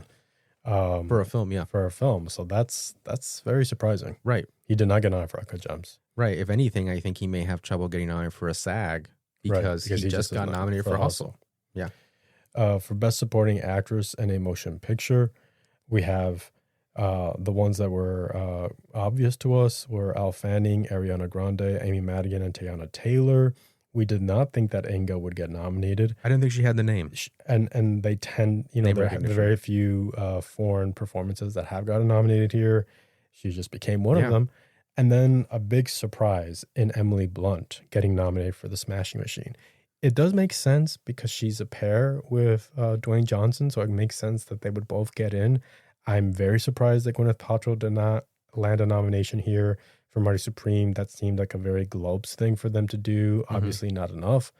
And I think we're seeing that in the precursor so far. There's just not enough steam for a, female representative for the Marty Supreme film. It's pretty much a Timothy Chalamet show. So this snub for Gwyneth, to me, and maybe again, I have to admit I have not seen the film yet.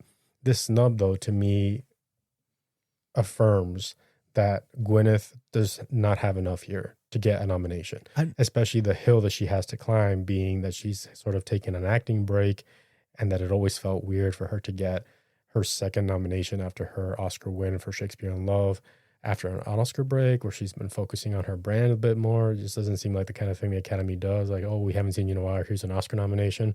This snub right here makes it apparent to me that she's not a supporting actress contender for supporting actress. We've always talked about the idea where Gwyneth is going to have a little bit of trouble because she's been kind of MIA from acting for a while, and that may come back to haunt her.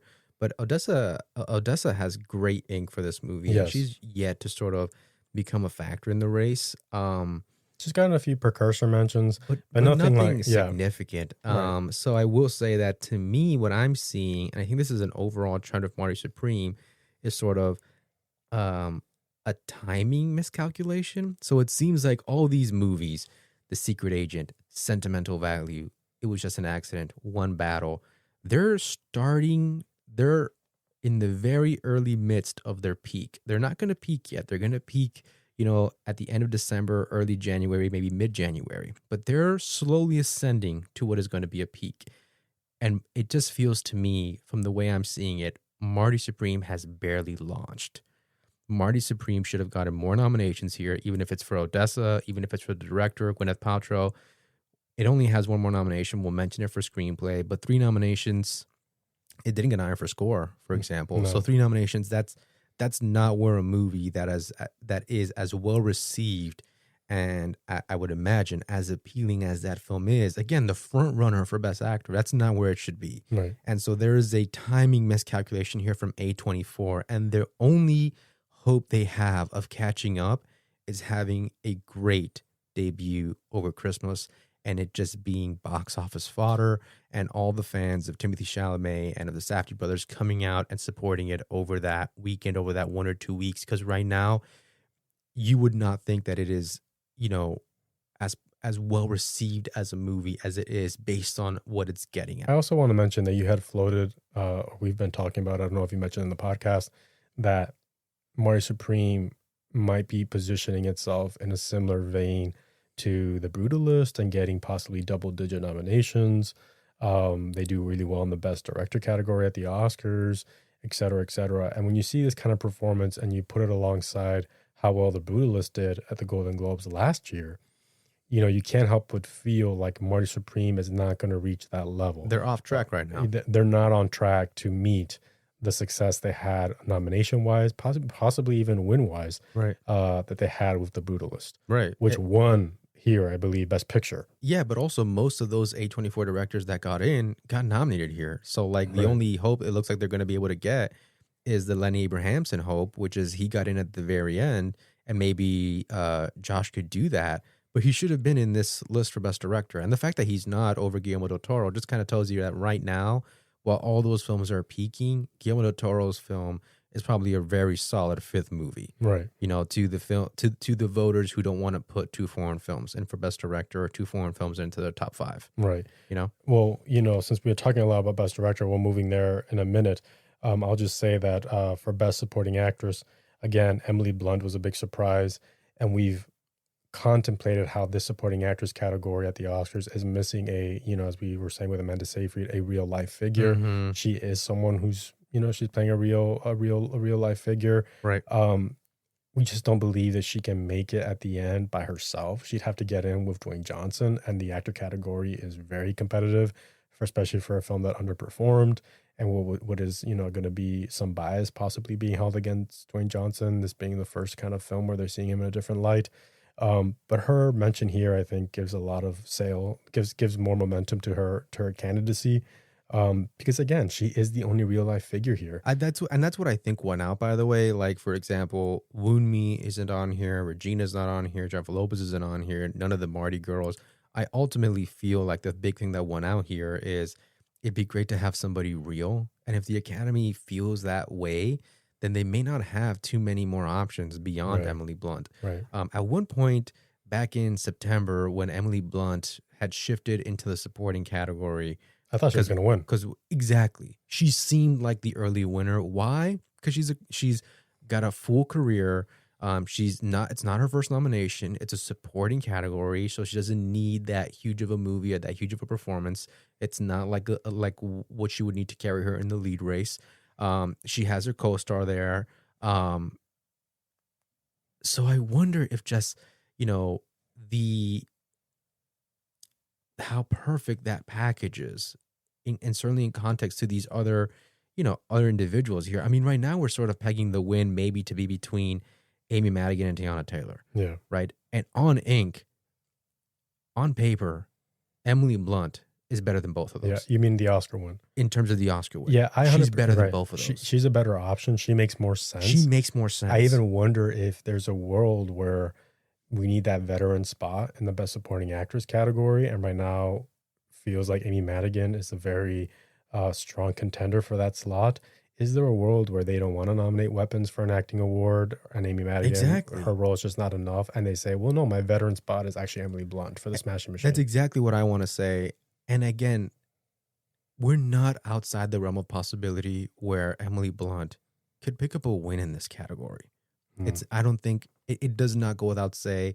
At the end of the day, her movie has outnumbered the nominations for Weapons, and the other people nominated might just be a little bit too complicated to give them a win. Maybe Elle Fanning, maybe. I'm not sure I see that. No, but I wonder.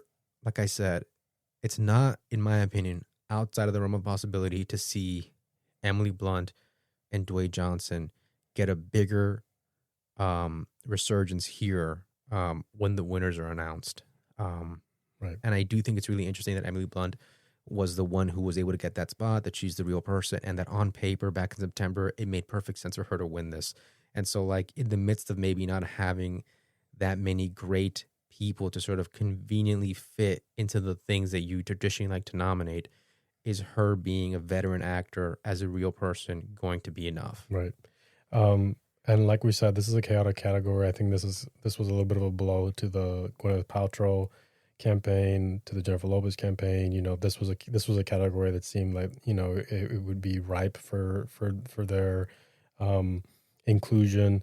Right. It's a very weird category. I think it's a boon for the Inga campaign because we didn't think she would be able to get in with her name not being very recognizable. Or Glenn Close. I thought Glenn Close might have a mention here for Wake Up Dead Man. Yeah, it's another miss for Glenn Close. And you know what? I actually don't think it's a killer personally for Woonmi. I didn't think Woonmi was going to get in here because they don't know who she is. Yeah. So at the end of the day, Woonmi not being here is not a big deal. Right. For Best Director, as we were saying, was One Battle, Sinners, Frankenstein. It Was Just an Accident, Sentimental Value, and Hamnet. The top 6 minus Marty Supreme, and put in Guillermo del Toro, who continues to do pretty well. Mm-hmm. I think Guillermo del Toro is on his way to getting a DGA nomination. Right. Very, very possible. And I think that it's going to be over Marty because just simply put, not enough people saw it. Interesting.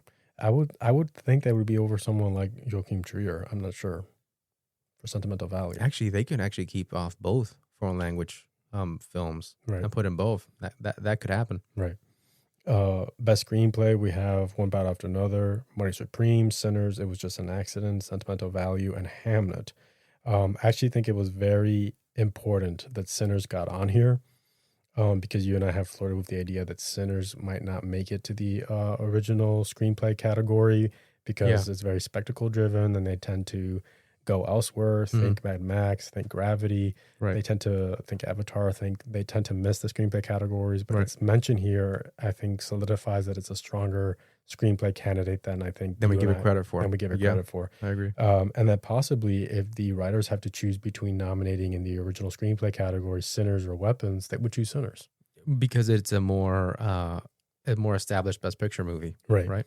For Best Original Score, we have Frankenstein, Sinners, One Battle After Another, Surratt, which was really cool to see a nomination here. Very big nomination. Right, Hamnet, and F1.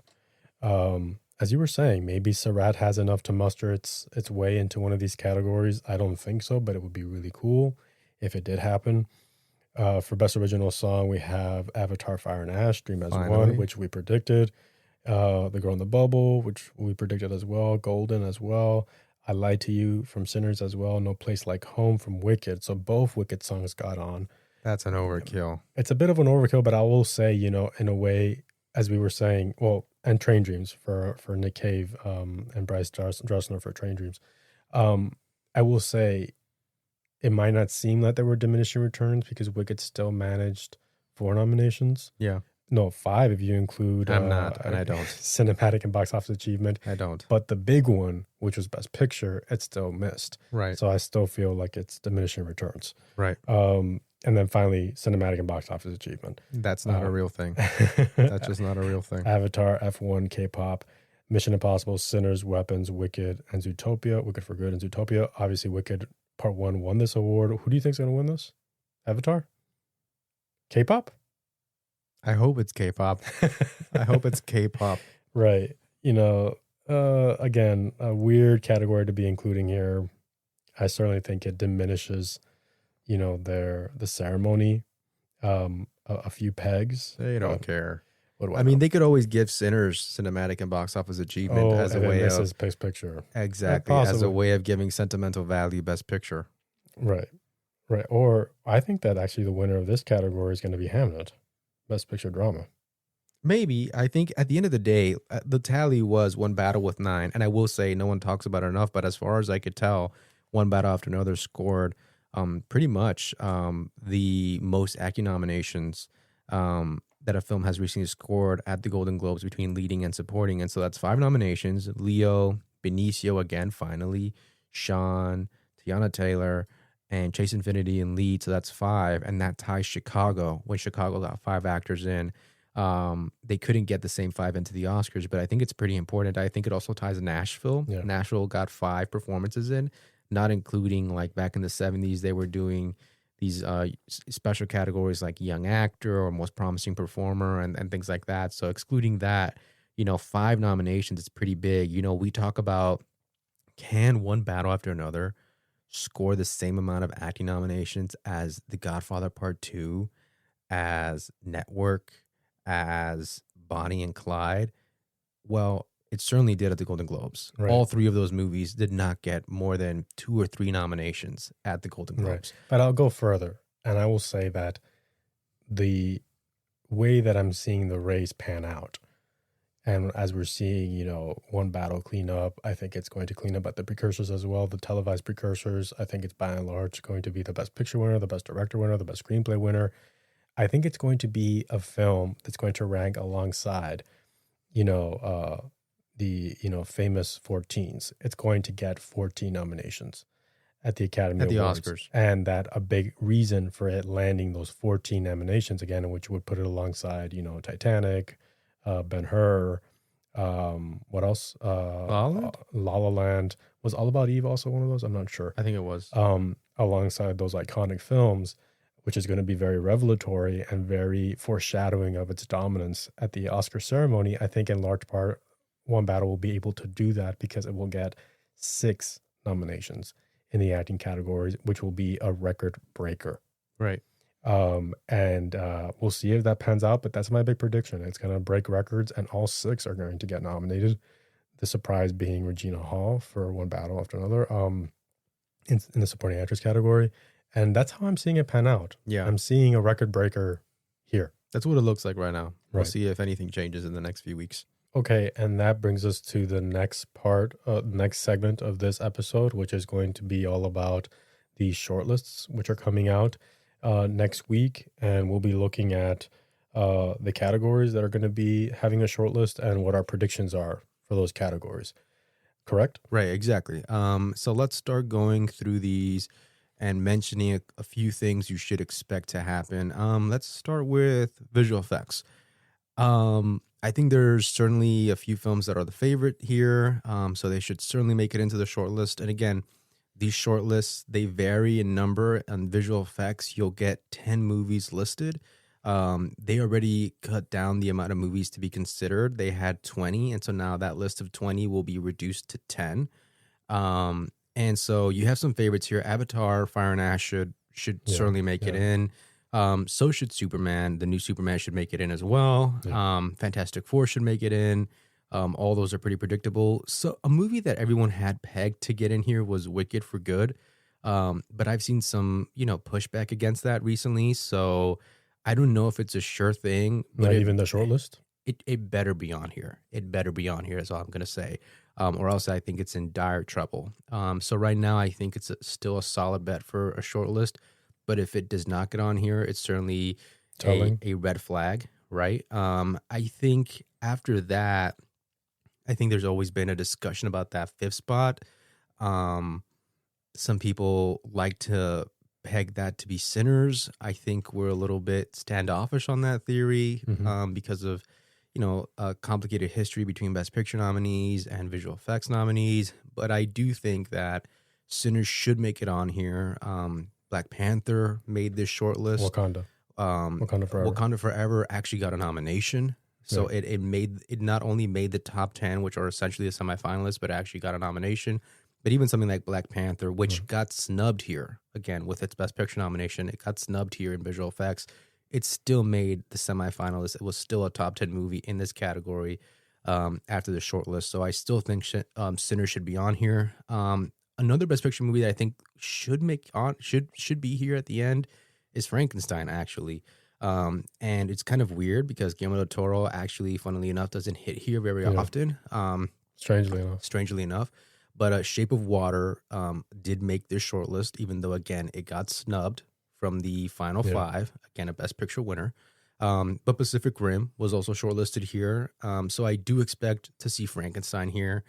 I think a couple of movies that you and I think are sort of in the periphery that people underestimate. They're not Best Picture movies, but I think these are the movies that are best positioned to steal a spot from a Best Picture movie, or certainly for something like Wicked, which is really, I think, falling down in this category. I'm really struggling. I think the first one is Predator, Badlands, because it did so well at the box office. I think it's a legacy property. It got in 1987 for the first Predator. I think we had sort of a great showing for sort of that Hollywood property when Alien Romulus got in here, remember? And it was also a big summer thing. And so watch for Predator make it on here. I think the other thing is Warner Brothers and Double Negative for their work on Mickey 17. I almost feel like if there's going to be a movie that did sort of the cloning visual effect or the twin visual effect like Sinners, I think it's actually going to be more enticing for it to be Mickey 17.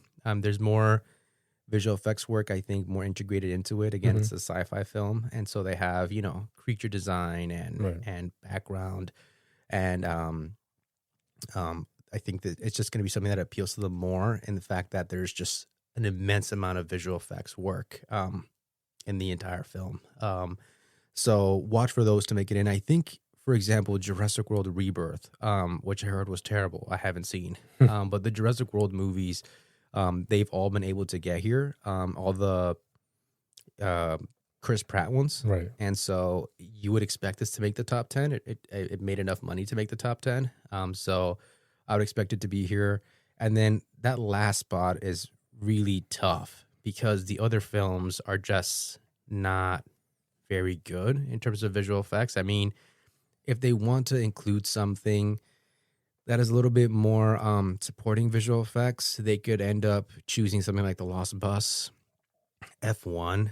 I know that Top Gun Maverick got nominated here, and it got nominated for Critics' Choice. F1, How to Train Your Dragon is a possibility, but if F1 misses the shortlist, that's going to be a big snub. I think right now I'm pegging it to miss the shortlist. I almost feel like it's the opposite of what we saw with Maverick.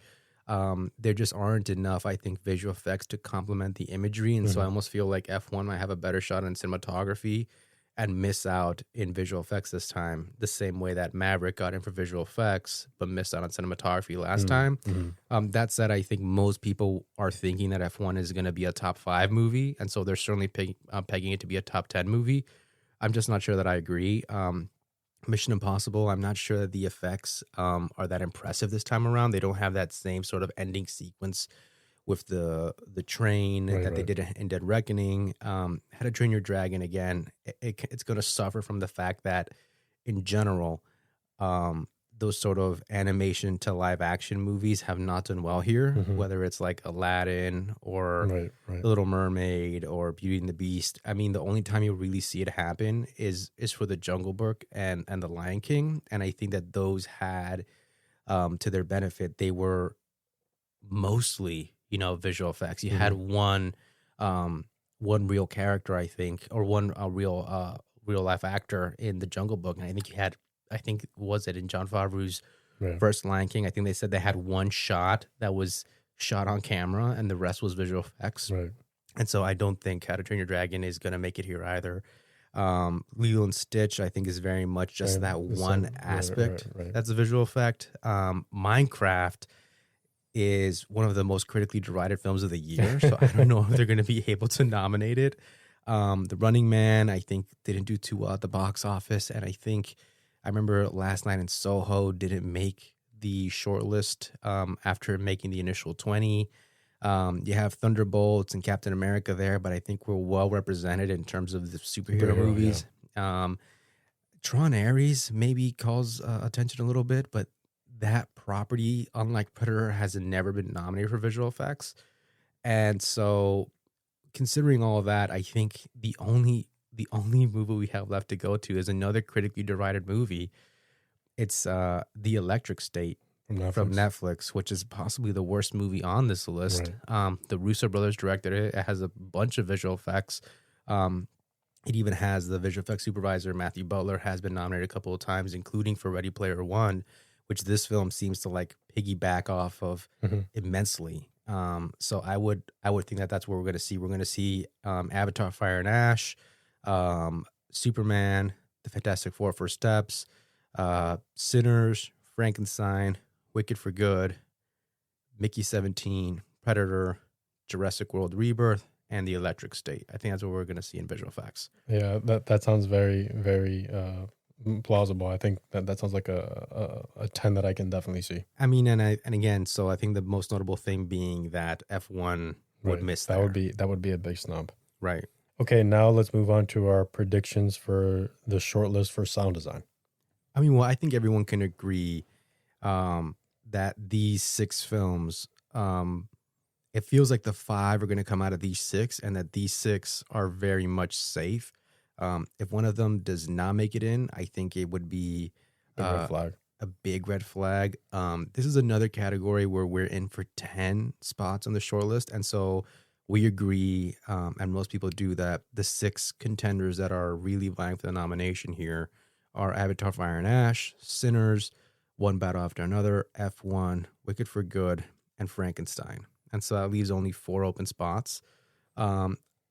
I definitely think that one of the films to be shortlisted here should be Superman. In general, I think sort of comic book and superhero, tentpole movies, they tend to do well here, at least in the shortlist. Like, I mean, even Joker Folie à Deux made it in here, and Deadpool versus Wolverine recently. Black Panther, Wakanda Forever made it in here, and Spider-Man. And so I do feel like this branch in particular, they're looking for the big summer movies. They're looking for the big superhero movies. And so I think Superman is going to be successful enough to get on there. I also think it has a very good team, and that helps. Christopher Boyes has like 14 nominations. So I think it should make it in, pretty safely. If not, that's a huge red flag. So that's 7. The next film that I'm pretty confident is going to make it in is one that I think is maybe overlooked, but it would be a huge mention for Sarat to get in here. Yeah, and it's been doing well so far. Right, and everyone talks about it as one of the best sound designs of the year. Yeah. We even got that when we were in Cannes over the summer. Yeah. So at the same time, like this branch, I remember like was it last year, the year before? Like they shortlisted Moon Age Daydream for this category. And so like they're open to recognizing, like different movies. Different movies that are maybe not maybe not just exclusively the summer tentpole movies, right? And so if the sound design is as good as people say, and it appears to be, I would imagine that it could factor in here. At the same time, we were actually in this really cool moment where a bunch of foreign films have sort of figured not just into the shortlist, but into the nominations. So like All Quiet on the Western Front, The Zone of Interest was nominated. Emilia Perez. Zone of Interest even won. Emilia Perez was nominated here. Roma was nominated here a few years ago. And so like, are they going to maybe on purpose seek out a more international title? If so, that would be like a massive win for Neon because they've never, I think, even been nominated here or listed here. And so that's it's going to be a huge trend we see over these long lists is how well does Neon do? Right. Is Neon going to repeat what they did at the Globes and sort of, are we going to see international films start to integrate into a bunch of these categories that you would think they would not be a factor in? And is that going to show us that very much the Oscars are going to follow the path of the Golden Globes and be, one of the most international Oscars this year instead of nominating movies that have sort of faltered? I will say, interestingly enough, that the examples that you listed, foreign films making into this category, were all Best Picture nominees. I was going to say that exact same thing. That they all are Best Picture nominees, but maybe that goes against Surratt. But imagine if Surratt does make it in. Right. Now, what does that say? Right. You know what I mean? Where I think if we live in a world where Surratt is going to be undeniable in this category, at least to make it into a short list. And again, I think, for example, Amelie got into a short list for the sound editing category in 2001 and was even nominated in 2001. So they have a history of nominating foreign films here, and that history has been stronger than ever over the last few years. If Surratt makes it in here, you're right. What does that say about the Best Picture race? Because we've sort of pitched that idea that Surratt, well, if it makes it into the final five, right? And again, it is distinctive enough, and they're trying to include those international films, and what they have to sort of fight is, a nomination for Wicked, maybe, as you said, and musicals don't do well with a top 5 nomination for sound if they're not nominated for Best Picture. Exactly, if they're not nominated for Best Picture. What does that say about the Best Picture race? Right. And so I think it's going to be exciting to see if Surratt gets in there, not just because it's going to be historic for Neon, but it starts to paint a clearer picture of what Best Picture might look like. And again, we may be entering that realm of, as impossible as it sounded, 2 months ago, to think that Neon can own all 5 spots for Best Foreign Film. These shortlists may actually make the argument as to how many spots can they actually own in Best Picture. Right. Because what if there is room for Sentimental Value, It Was Just an Accident, The Secret Agent, and Surratt, because it got that sound nomination, right? And so it's going to be thrilling to watch it, to see if that happens. Right. So that's 8. No, that's 8, exactly, because we had 6. And so we had 2 more spots left. There aren't a bunch of really good movies. Fantastic Four has Matthew Wood on it, and he's been nominated a few times. Predator was actually shortlisted here in 1987. House of Dynamite, some people are still pegging for maybe being a dark horse here, and some people are still pegging it for film editing. So, I mean, is there a scenario where you can get film editing and sound? Sometimes the nomination goes there together. It would be great to see House of Dynamite here, but I'm thinking that maybe the boat has sailed on that nomination.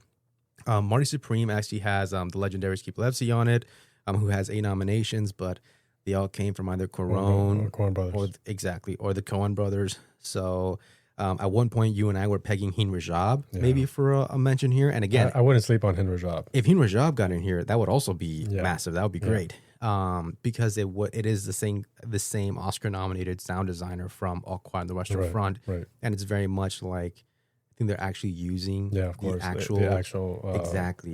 They kept the integrity of the audio recording, and they must have had to make sure that it was a high enough quality to incorporate into the film, and so I'm sure that required a lot of work.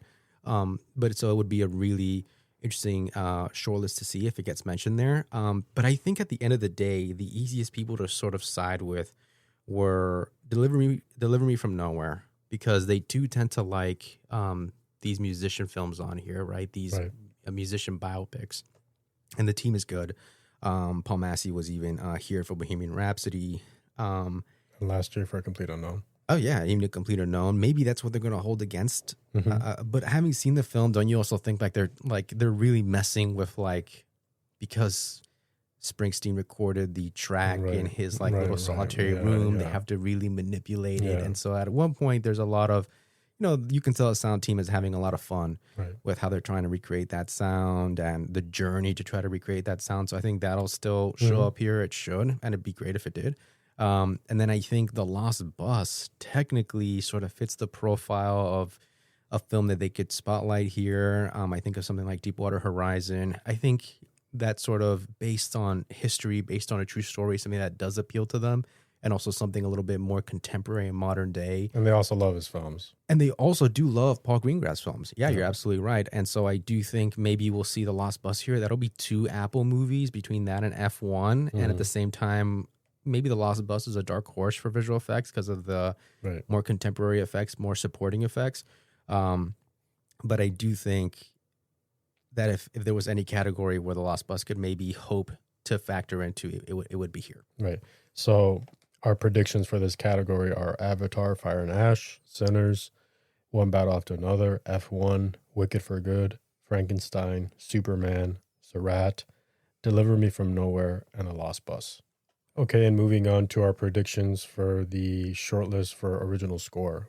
I mean, I think the best place to start out with is the Golden Globe 6. As long as this shortlist has been going on recently, all 6 Golden Globe nominees have factored in to that shortlist at the Oscars. And so the Golden Globe nominees were Sinners, One Battle After Another, Hamnet, Frankenstein, F1, and Surratt.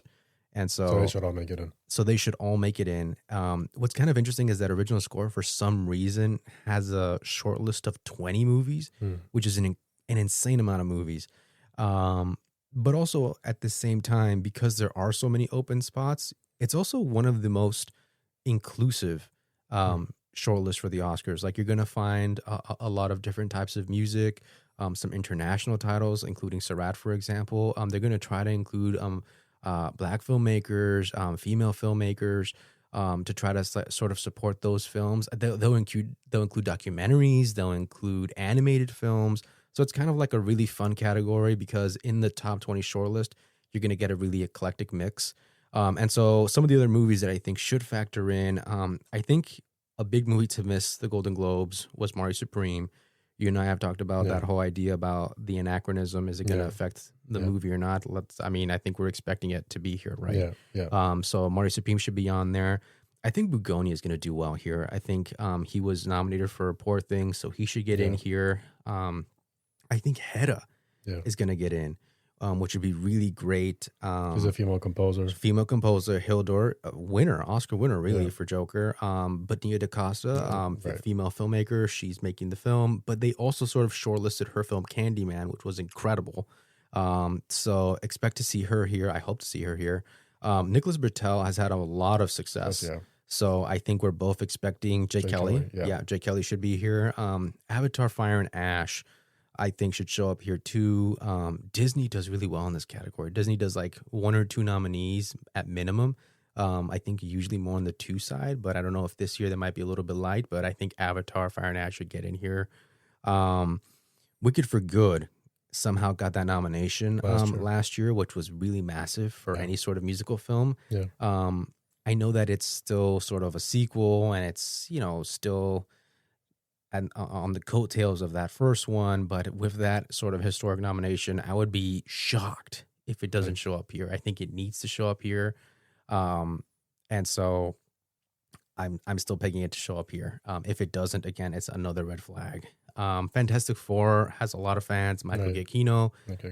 he was an Oscar winner for Up, I believe, Mm-hmm. 2009. Again, another Disney movie, which is great. I think Train Dream should get in here because Sing Sing got in here. So Bryce has been on this shortlist before. It's again 20 spots. One of my favorite scores. So I think Train Dream should get in here. I think Netflix does well in this category too. They have Jay Kelly, obviously. Testament of Ann Lee. I think Daniel was there last year. Blumberg, he just won. But I think they may like the idea again that he's sort of incorporating, some of the hymns. Yeah. I think the music is great in the film. Incredible. So I think that he's going to be able to make it in with 20 spots. In terms of international films, and they do like to include international films. We have Surratt already. They often include Almodovar films. Did you know that Almodovar is actually a producer on Surratt?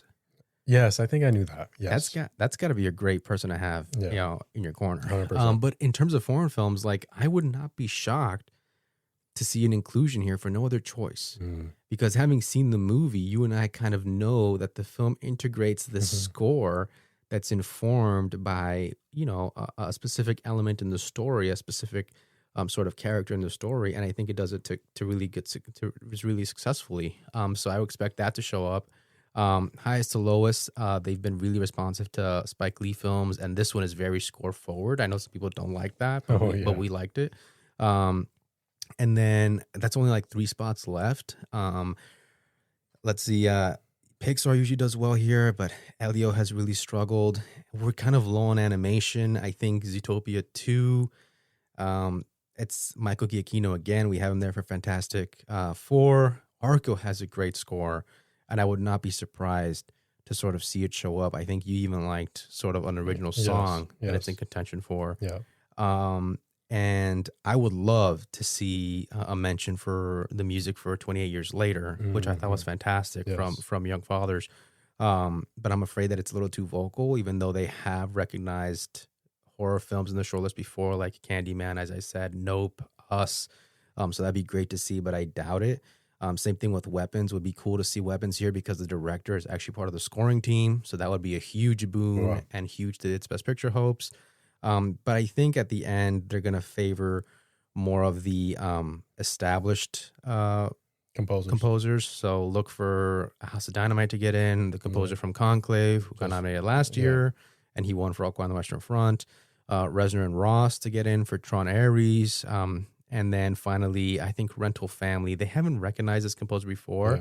Yeah. Alex Summers and Jonesy. Alex Summers, But the music, I think, is something that would resonate a lot with them. And I think they're going to like how it tries to be multicultural. And so I think that's going to end up being the list. Right. So then our predictions are Sinners, One Battle After Another, Hamnet, Frankenstein, F1, Surratt, Marty Supreme, Begonia, Hedda, Jay Kelly, Avatar, Fire and Ash, Wicked for Good, Fantastic Four, Train Dreams, The Testament of Ann Lee, No Other Choice, Highest to Lowest, House of Dynamite, Tron Ares, and Rental Family.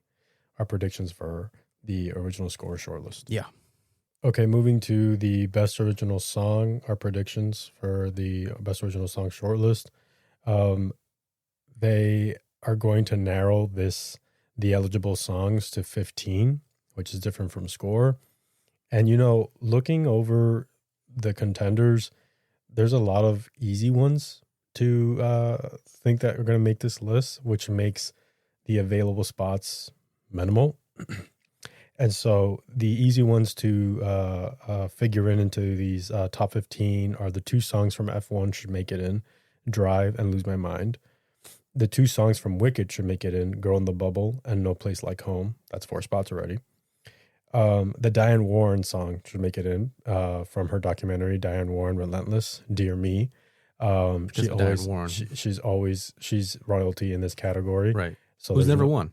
Who's never won, oddly enough, but she did recently win a career achievement Oscar from the Academy. So I don't know if that sort of evens the playing field or not. Sinners should get both of their songs in as well. I Lied to You and Last Time I Seen the Sun. Train Dreams should get in for Train Dreams.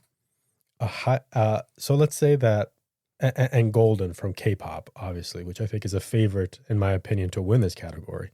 So counting that, we've got 1, 2, 3, 4, 5, 6, 7, 8, and 9 songs, which seem pretty safe to get in here, which doesn't leave a lot of room for other contenders. Right. Considering that, and considering some of the precursors that specialize in mentioning, original songs and motion pictures, I would say that, for example, the song from Highest to Lowest, titled Highest to Lowest, Right. stands a very good chance of getting in here. It's a very rousing song, very inspiring song that plays at the end of the film, and I imagine this branch responding to that. The Avatar song, which got an eye for Golden Globe by Miley Cyrus, Dream as One, should get in here as well. So I believe that's 11 spots now. I'm not sure that Miley's ever gotten a chance to perform at the Oscars. That might be a pretty big thing. And I think she didn't even make the shortlist last year for the song that was included in The Last Showgirl. No. So I think that will change. So that's 11. I think The Testament of Anne Lee, obviously it's a musical. I think it should factor in here at least one song, the best one being Clothed by the Sun. Mm-hmm. The other song is a little bit of a more, let's say a little bit weirder. I don't think it's going to factor in. I think we're just going to see one song here for them. I agree. So that's 12, I believe. And so we're left with only 3 spots left. And so, some people that we considered were the A$AP Rocky song from Highest to Lowest. There's a Jeremy Renner track from Chronicles of Disney, which sounds kind of cool, but I don't think that'll make it in. Caught Stealing has a cool song that plays in the end credits. Brownsville Bread has a nice acoustic sort of ballad performed by, I believe, Latin musicians. So that might have a chance here. Him has an interesting song as well. How to Train Your Dragon has a semi-chorus chant song from the famous composer John Powell. So maybe possibly he's a dark horse. Materialists has a song that plays in the trailer and plays in the movie as well. That got some traction over the summer. On Swift Horses has a nice song from a musician that's part of that soundtrack. Olivia Colman has a song from Paddington, possibly because they love Olivia Colman, but I think Paddington in Peru has not done very well overall. Plainclothes has a cool song that's gotten a little bit of traction in some precursor groups from Emily Wells. Steve has a pretty cool song, the Netflix film with Cillian Murphy. Maybe factors in a little bit. The Twits has a song by David Byrne and Haley Williams. Yeah. Possibly Shakiri has this Utopia song. But ultimately, I think we decided on Our Love from The Ballads of Wallace Island. I think they're going to like, that film sort of revolves around, music and musicians and, coming back together. That's always appealing. And performing. So we picked that one. We also picked the song from the documentary Come See Me in the Good Light, Salt Then Sour Then Sweet, which Brandy Carlisle is on. And I think there's usually a mention here from a documentary film. Yeah. We have Diane Warren, but this one has got a lot of play too. Right. And it's about something important and significant that I think they'd like to showcase as a selection here. So I expect that to make the list, and that leaves one spot open. One film that I considered was Hurry Up Tomorrow has a cool song, but that film was such I doubt it. You think was such a box office bomb, but they do like him. He's been nominated here before. That's right. But really we decided on a song from Arco called Clouds Away, which is a really beautiful song if you hear it. We considered it for score. Right. But I think it'll factor in here for song. So the top 15 that we're considering are Drive from F1, Lose My Mind from F1, Girl in the Bubble from Wicked, No Place Like Home from Wicked, Dear Me from Diane Warren, Relentless, I'd Lie to You from Sinners, Last Time I Seen the Sun from Sinners, Train Dreams from Train Dreams, Highest to Lowest from Highest to Lowest, Dream as One from Avatar, Fire and Ash, Clothed by the Sun from The Testament of Anne Lee, Our Love from The Ballad of Wallace Island, Golden from K-pop Demon Hunters, Clouds Away from Arco, and Salt Then Sour Then Sweet from Come See Me in the Good Light. It's kind of interesting that Arco, I think, almost factored into our original score list also because they like animation and we don't have anything. So it could be a really good day for Arco between those two mentions in song and score, but vice versa. If you can sort of see a reality where it could lose both those spots to, for example, Zootopia 2, and the Shakira song gets in for Zootopia 2, and then Michael Giacchino gets in for score. So watch out for that to happen, and that might happen as well. Right. All right, so if we move over to the category for makeup and hairstyling, this shortlist should give us 10 films vying for a nomination. 5 will end up getting it. I think right now, you and I are pretty confident that the top 5 should be somewhere between Frankenstein, Sinners, Weapons, Wicked for Good, and The Smashing Machine. And there are a couple of things that they look out for this category. They like fantasy, they like horror movies, they like sort of fairy tales, but they also like sort of biographical material, right? Things that they can sort of see the makeup job compared to the historical figure, for example. Right. And so like a mix of all those kinds of movies should fill out this list. And what I think we'll end up seeing for the final 5 is Superman, I think, could actually end up getting in here. It's kind of weird because Superman, a Superman movie has never been shortlisted here, much less nominated. So it would be a pretty historic thing for it. At the same time, James Gunn, if you remember, did get Guardians of the Galaxy, the first film in that series. It did manage to get a nomination here, but he didn't work with a company called Legacy Effects, of which they tend to work in a sort of the bridging makeup and visual effects and sort of the makeup effects. And so, for example, this is someone who's listed as a makeup artist for Superman, was actually a nominee for the Oscars last year in the capacity of visual effects for Alien Romulus, and he was a previous nominee for Iron Man. And that's Sean Mahan, and he, I think, is a pivotal figure of that company, Legacy Effects. And so it's kind of funny because he also worked on films like Shape of Water, right? And he's very much responsible for like the creature suit and the creature design and things like that. And Which Shape did of not get Water nominated in the final. did not get nominated for makeup. Right. Nor did it get nominated for visual effects. And it's almost like the presence of like this department or this sort of figure in the film that is bridging these two things. It's very difficult for either branch to sort of fall in love with. So they might look at some of the makeup work on Superman and say, well, is that more visual effects and less makeup? And that's traditionally what has happened here whenever like Legacy Effects has been involved. So like they were not involved in, Guardians of the Galaxy Volume 1. They were involved in the other two, which did not manage to get nominations. Right. So that might be interesting to look at. Peter Schwartz King is working as a hair designer on this, and he's been nominated for his work on Lord of the Rings and most recently The Hobbit, and certainly he comes from Lord of the Rings fame, but funnily enough, he actually hasn't been shortlisted or nominated since that mention for The Hobbit back in 2012. So he's a very, respected and esteemed and prolific figure in the makeup industry. That being said, I think the work in Superman is going to be strong enough, especially in that bake-off, to get it onto, to challenge one of the 5 movies for a spot, and I think it should make the shortlist. Right.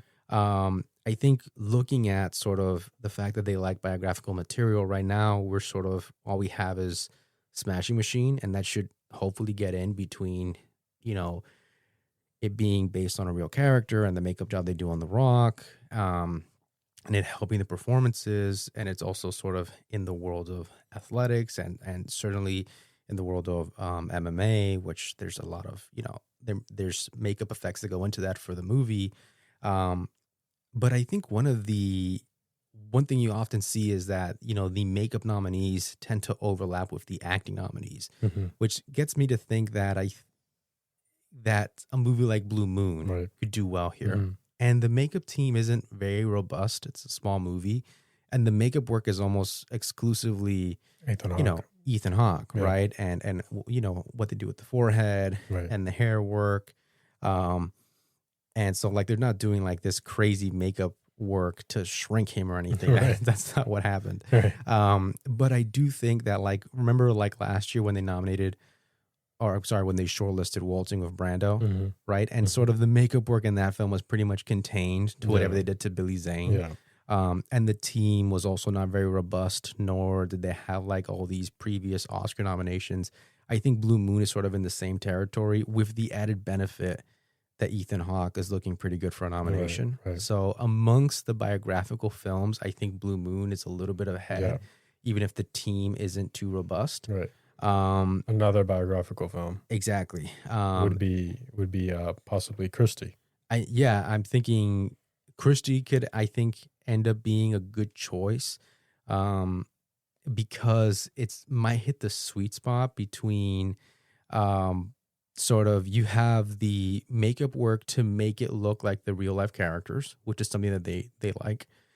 Then you have the effects work of having to, you know, put her in these matches, and you have to have the bruising on the face. Right. And Right. that's usually what happens with boxing movies. And they do well here. Cinderella Man got nominated. The Fighter was shortlisted.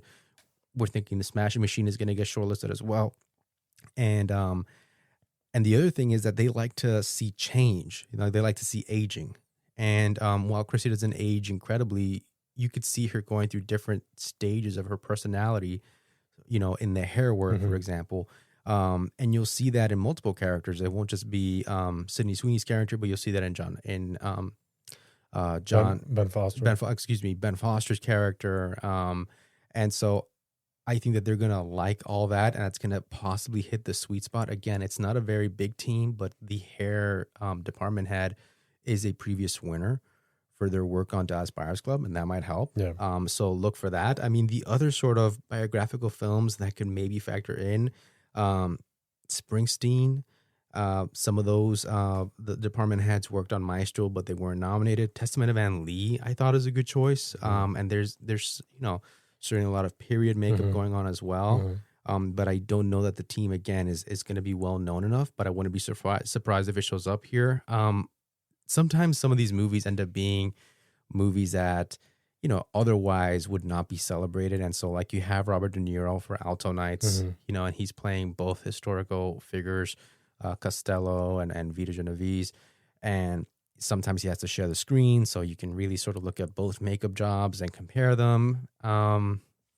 I've seen bits and pieces. I think there's good work in it, but I think sometimes it's not about the quality. Remember, sometimes this is going to come from the bake-off, the nominee, and maybe enough people in the industry know the challenge of having to do the same makeup on the actor and try to make it look differently, and they may respect that. So I wouldn't be surprised if Alto Night shows up here. Again, Waltzing with Brando is not the most celebrated movie, Right, of course. and still made their shortlist. And then Nuremberg actually has a hair department head who's been nominated for a few BAFTAs, so it wouldn't be totally out of left field to see them shortlisted. But among the choices, I think Christie was the best after Blue Moon. So I think that leaves more or less 2 spots left. Some other good movies were Barney Supreme, for example. We've yet to see it, but it actually shares a prosthetic designer with Sinners, and they're definitely going to be nominated. And their previous nominee, Kiss of the Spider-Woman, has great makeup. Yeah. They did a great job on Jennifer Lopez, but also they did a great job on Tonya too, especially in the ending. But certainly, like, the wig work, all that could potentially have it show up. And the same thing, the wig work that they have with Jennifer Lopez throughout the different musical numbers, and also the different personalities you had to sort of create for her. So I wouldn't be shocked if that comes up. I think other movies that I thought did a really good job were Hedda, and I actually think that I believe department of both hair and makeup, Sharon Martin, I think she was shortlisted for Jingle Jangle in 2020, so I wouldn't be shocked to see Hedda here. The same thing with something like Caught Stealing, which is one of my favorites. Obviously, one of the people from the makeup team for Caught Stealing was also a winner for The Whale. For The Whale, yeah. But they were not responsible for the prosthetics work, which was a big reason that it won. And certainly this branch likes to like sort of divide the work between hairstyling, makeup, and prosthetics. And the most important thing for them is usually prosthetics and then makeup and last hair. Right. But I think I wouldn't be surprised if Constantine got in. They do create a lot of like different characters with that makeup, and that makeup artist, Judy Chin, has been shortlisted for West Side Story and Little Women and The Gloria, so she has a little bit of a streak going on. So that could happen. Warfare has a lot of makeup effects because of the everything going on with the war. And part of the team was nominated for 1917, and part of the team was also nominated for Mistress of Evil, and so that could happen. And then there's some movies that I think you and I are like individually fans of, but I don't know if they have the best team. I don't know if they're coming out too late. I don't know if they've been widely seen enough. I don't even know if maybe they qualified for the Oscars or not. But so on that list, you'll have Song Sung Blue, Bring Her Back, you were a big fan of, Soul on Fire. They have to do some makeup work based on a true story, but a burn victim. April had great, April had great makeup work. The Plague has very good makeup work. The Toxic Avenger, if you're a fan of the original, does a very good job. At one point, we didn't know if the Luc Besson film Dracula was going to qualify or not. We're still not quite sure. Fantastic Four First Steps has some solid makeup on it. But then you kind of have to go back to just 3 movies. And they're kind of all circling each other. The more notable one is probably Begonia, right? And Yorgos did not get a nod here for The Favorite, but he did get a win for Poor Things. Could that maybe help him? I know that, for example, it was actually nominated for the European Film Award for its makeup, and maybe that helps it. Yeah. I do think that if it gets a mention here, it's pretty significant. I think it's a great inclusion. Certainly, like for its aspirations for things like Best Picture.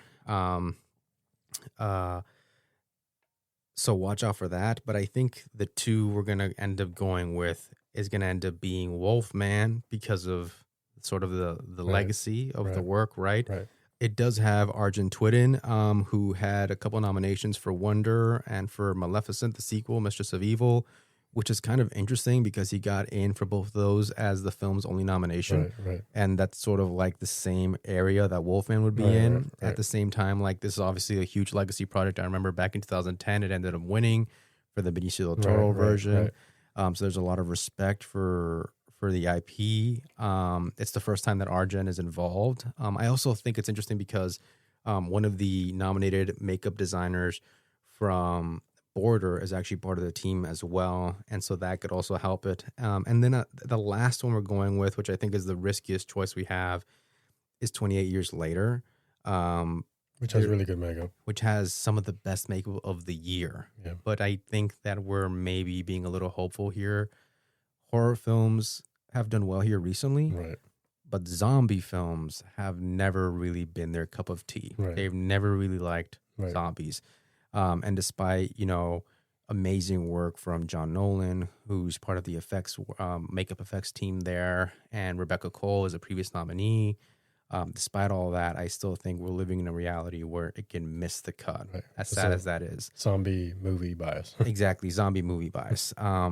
But right now, I think it's certainly a great makeup job. It's a very assertive makeup job. And I think it's very layered. Like they do a very different makeup job on different sort of subspecies of zombies, but it's also very storytelling focused. I mean, what they did with Ray Fiennes' character was amazing. So let's hope that it gets in. But I think that's what we're pegging right now. I think those are the 10. So our predictions for the makeup shortlist are Frankenstein, Wicked for Good, The Smashing Machine, Sinners, Weapons, Superman, Blue Moon, 28 Years Later, Wolfman, and Christie. Okay, now let's move on to our predictions for which films are going to make the shortlist for documentary feature. All right, and so there's 15 spots here as well, and certainly there's some movies that I think are already early favorites. You have The Perfect Neighbor from Netflix, Cover Up, Laura Poitras's film should get in. Exactly. Apocalypse in the Tropics should get in there. From Netflix. From Netflix. My Undesirable Friends, part Part 1 has been picking up a lot of steam lately. Yeah. I'm not sure it's going to have enough to get the nomination, but it should At least make hopefully the shortlist. make this shortlist. 2,000 meters to Andreevka Obviously. should get in. Obviously, it's still a very timely topic, and it got a lot of very notable mentions on the way here. Seeds actually did really well at Sundance. I don't know. But it was kind of quiet after. It's been kind of quiet. I don't know if anyone's picked it up, but I think it should do well here as well. And then the filmmaker from Honeyland is back with a new documentary called The Tale of Ceylon. And I believe it's also a foreign language film submission. Yes, it is the foreign language film submission from North Macedonia. And this time they're working with Nat Geo. And I think Nat Geo does well here with one or two films. So I think that Tale of Ceylon should get in here. Remember, she had sort of that record-breaking when she got nominations. both. Exactly, when she got both. I think MTV does well here, and I think even Black Box Diaries was nominated last year, and so I think their big push this year that we should see was one of our favorites. It was one of our favorite films of the from year Sundance. It was Predators. Yeah. And I think it's available to stream already. But so I think MTV should get that film in. A couple of other Sundance standouts I think should get in here as well. The Librarians, really timely topic. Yeah. Sarah Jessica Parker's on that as an executive producer. Right. I think something that you see with the documentary shortlist is that they tend to want to divide it between, films that deal with domestic issues and films that deal with international issues. And so you're going to see like a mix of both. And you sort of start to see like what topics are really of the moment. And certainly something like The Librarians pops up in terms of like where some of the discussion is going on now in terms of like politics and culture. And so I think that should help it get in. Another Sundance movie. Yeah, another Sundance movie is the Alabama Solution. That should do well here as well. And they're a previous nominee for their work, Capturing the Freedmans, even though they worked on The Jinx as well. This is from HBO, and I think The Jinx, has a mixed reputation amongst the documentary community, but I still think the Alabama Solution should get in here. So something you won't see very often are like these documentaries that are a little bit more focused on like a personality. I know that Michael J. Fox's documentary still made it in, but you're not going to see too many of those. And so there's a lot of love for the Marlee Matlin documentary, but I doubt that you'll be able to see it. Mariska Hargitay. Mariska Hargitay has a lot of passion. Has a lot of passion for My Mom Jane. But again, I don't think that you'll end up seeing it on the shortlist. But I do think, for example, you'll end up seeing something a little bit more intimate, like Come See Me in the Good Light. That's from Apple TV. And that director, that filmmaker, is from Goodnight Oppie. And if you remember that missed, I think, a nomination at the end. And so it'd be great to see them shortlisted. Yanuni is coming from the filmmaker from Sea of Shadows from like 2019. And I think, again, this is another opportunity they have to spotlight an international issue and sort of a movie about indigenous rights for the community in Brazil and trying to, protect their land rights. I think Leonardo DiCaprio is an executive producer on this. Right. Mr. Nobody Against Putin was another really big documentary at Sundance. And I think it's also a foreign film submission. And I think there's some overlap there between like a movie that succeeds in both. And so I think it will get in here. And I think it's a dark horse for a nomination. I think they also really like this idea of like when the filmmakers or the subject are really sort of clandestinely sort of exposing this truth that other forces want to sort of keep hidden and keep buried. Like this David and Goliath kind of. This David and Goliath dynamic, but also like, the subject coming forward and sort of recording these things secretly to try to expose what's going on when everyone's not looking. Sort of like a little bit like remember The Cove? And so like when this teacher, is turning the camera on their students and sort of showing you the dynamic that has arisen in, the school environment with what's going on with the Russian invasion of Ukraine. I think that the branch is really going to be drawn to that. Yeah, I think that's a big dark horse. Exactly. So I think that movie would make it in. And then I think for the final two spots, there's always a lot of great documentaries. And so, for example, the New Yorker at 100, it's like the 100 Years of the New Yorker. It's directed by Marshall Curry, who's been nominated several times. I think that he's even won. And it's certainly a subject that they're going to like. I believe it's Netflix as well. The White House Effect has gotten some love on Netflix. We love Jean-Franco Rosi for Below the Clouds, which did well in Venice. Architecton did great for A24. Raoul Peck has Orwell, 2 + 2 = 5, which did really good at Cannes, and he was nominated for I'm Not Your Negro in 2016. And there's a lot of people who love that film. I think our fear is that it might just be a little too broad because it doesn't tackle one issue specifically, but just larger issues. Black News, for example, I think might be too edgy for this branch, but it'd be great to see it there. I think Riefenstahl, I would not be surprised to see it there, a portrait of Leni Riefenstahl from, I believe, Kino Lorber, and it got nominated at the European Film Awards. Put Your Soul in Your Hand, right, was a big favorite. And I think that's sort of our dark horse. But after No Other Land, I don't know if they're going to maybe feel like they want to put the spotlight somewhere else. But I would not be shocked to see it show up in the top 15. Afternoons of Solitude made the top of the Cahiers du Cinema list. Some people absolutely love Afternoons of Solitude, we haven't seen it yet. But Alberto, can't wait to see it. But we know the filmmaker, and he's not their cup of tea. Traditionally the Academy's cup of tea, and it's, from what I understand, it's also very much his style. Very experimental and meditative, and not necessarily very issue oriented. It's probably very visual. But so I wouldn't be shocked if it makes it in. I think it won a big prize at one of the big festivals, but right now we're sort of leaving it off. Grand Theft Hamlet has some fans, and it's a very original idea. I think at the end, we ended up going with two films that speak a little bit more specifically to the U.S. and what's going on here. And one of them was Suburban Fury, right, which is this documentary that examines or has the testimony of this individual, this woman who was responsible for the assassination attempt on Glenn Ford.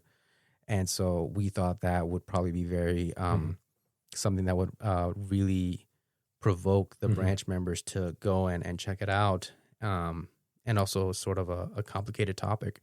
And then the other one was Natchez, which did well at Tribeca, and is, again, it's sort of exploring the culture around sort of these around the South and sort of Confederacy culture by like looking at these plantations that are being run a little bit more like, amusement spots, right? And these individuals who, provide tours to these places and very much enjoy getting into their Confederacy outfits and painting the Confederacy in a very, to say the least, complicated way, in a way that is problematic in what it omits.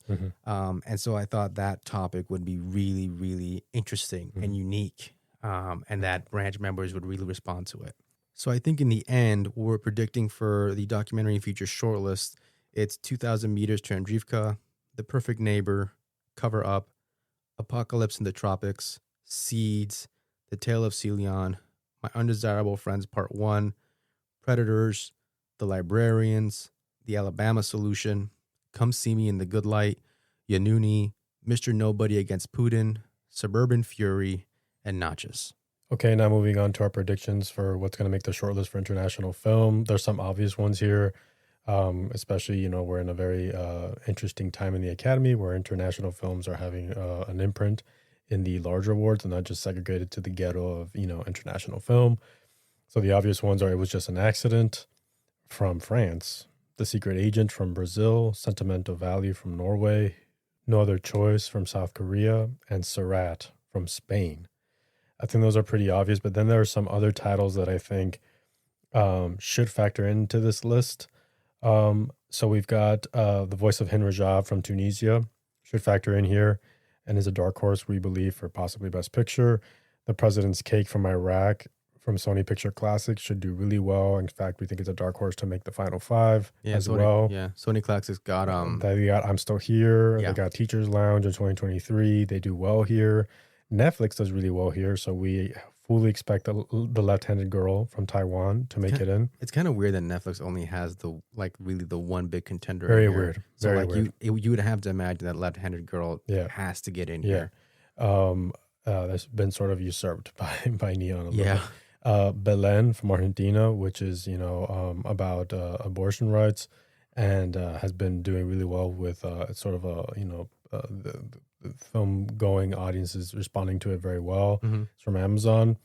It's kind of interesting because I think the last time Amazon even figured into this race was from also Argentina. Was another film from Argentina, which was Argentina 1985. And again, another historically, I think another movie inspired by historical events, right? Which Belen is, I believe. Germany should get in for The Sound of Falling, which is one of the best films at Cannes. It was one of the best films I saw this year. I think it'll have a wider release next year from Mubi. I think that's Mubi's big bet, and I also think that Germany has had a pretty good record over the past 3 years, of making it into the shortlist. I love that movie. Magellan from the Philippines should get in here as well, from Janice. They've also made it in. They made it in for EO. And actually Flow in last year, it got in as well. Yeah, so I think Magellan should make it in here, and I actually think that might be Lav Diaz's first shortlist. Obviously, like, he's been submitted before, but Magellan, even though it's in Portuguese, I believe, it's representing the Philippines, like its filmmaker Lav Diaz. My Father's Shadow, which did tremendously at the Gotham Awards. It's the submission from the UK.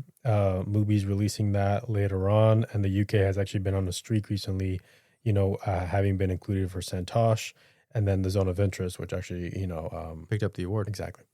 Mr. Nobody versus Putin, we were speaking about. We also expect that to make this list from Denmark, and Denmark has also been on a streak since 2020 with shortlist mentions, and then there are a few other films that we considered, and many of them which we've loved. I've loved Young Mothers from Belgium at Cannes, from the Master Dardenne brothers. But they've been sort of like blanks recently. Yeah. Like, it's been a while since they've made a short list from being submitted. Right. Reedland I got to see at Cannes as well, from the Netherlands, is a great film. Franz is Poland's submission. Agnieszka Holland has been here before. Yeah. Chile's submission is The Mysterious Case of the Flamingo, which also went to Cannes, and I saw and I loved.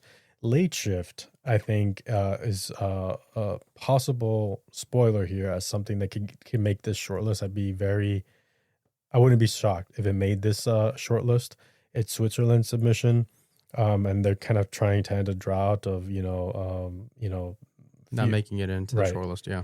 And then Jordan has a submission for All That's Left of You, which went to Sundance, which we saw as well, and we liked it.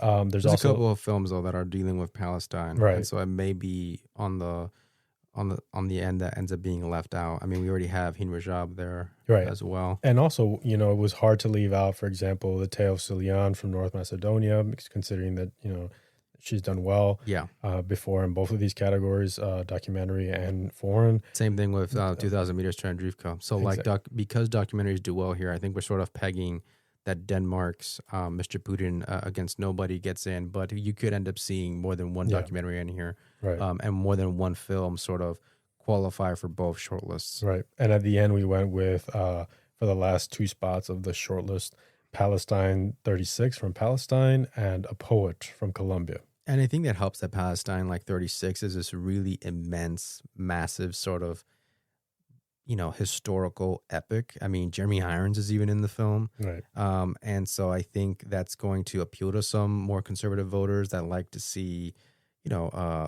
sort of a more straightforward, less ambiguous or maybe less challenging thematically film. And so I think that's a solid choice. And then A Poet is a little bit quirky, but I think it's gotten some love. It's been sort of a crowd pleaser since Canada. I think it's a little bit of a crowd pleaser too, because I also think that it's maybe a little bit more humorous than other films in this lineup, and that may be the advantage it has in making it to the shortlist. Right. And so our predictions for the international film shortlist are: It Was Just an Accident, The Secret Agent, Sentimental Value, No Other Choice, Surat, The Voice of Hin Rajab, The President's Cake, Left-Handed Girl, Belen, Sound of Falling, Magellan, My Father's Shadow, Mr. Nobody versus Putin, Palestine 36, and A Poet. All right, let's jump now to our predictions for what's going to make the shortlist for cinematography, which is one of the first time they're going to have a shortlist. Right, and I think supposedly they said there could be anywhere between 10 to 20, so this makes it a little bit more challenging to predict. There are some obvious ones. Yeah, so I mean, who are the people who are certainly going to be there? Right, so One Bad After Another should be there, Sinners, Hamnet, Frankenstein, and Train Dreams. I think that's the favorite. So that's a solid 5. Right. I think the following 5 would probably be something like Claudia Miranda getting in for F1, Nouvelle Vague, because it's black and white, Right. you would figure can get in here. Marty Supreme, Iris Kanji, previous nominee. I should get in here. I would be worried if Marty Supreme didn't get in here. It should, yeah. Jake Kelly, Linus Sandgren's been on the shortlist for a couple of times, even if he hasn't managed nomination. I think the work is a little bit on the quieter side, but I think on name alone and the Netflix brand, it's going to help.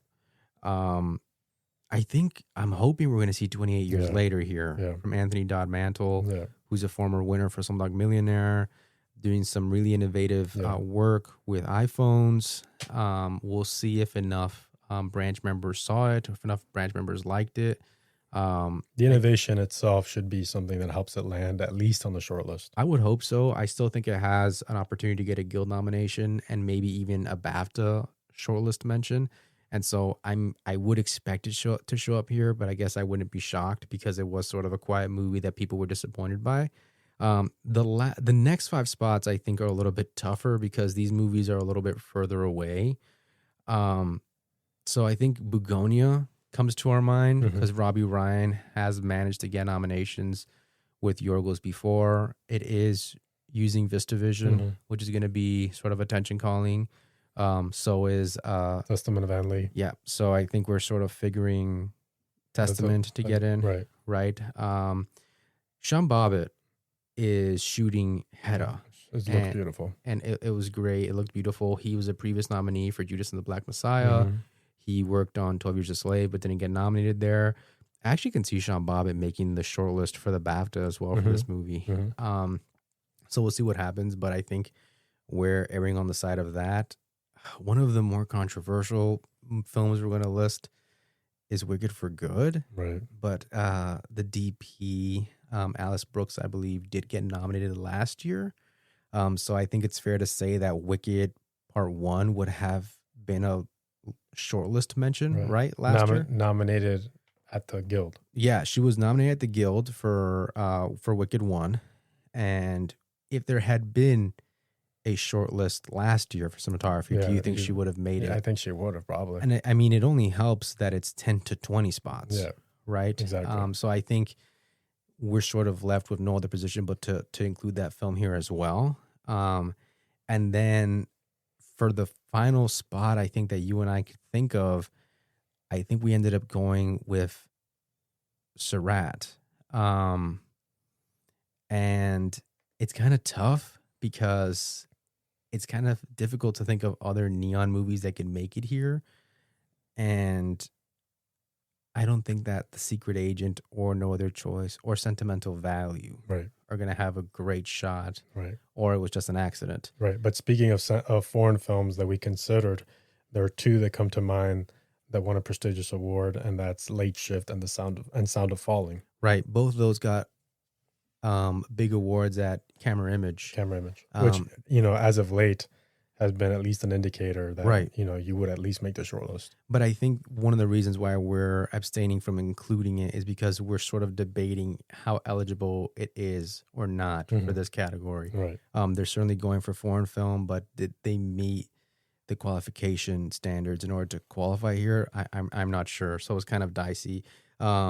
Franz, um, House of Dynamite, Springsteen, Anemone, Nuremberg. All those are films that played at Camera Image, and Camera Image is a pretty big festival recognizing, the cinematographic arts. So it's really big with the branch.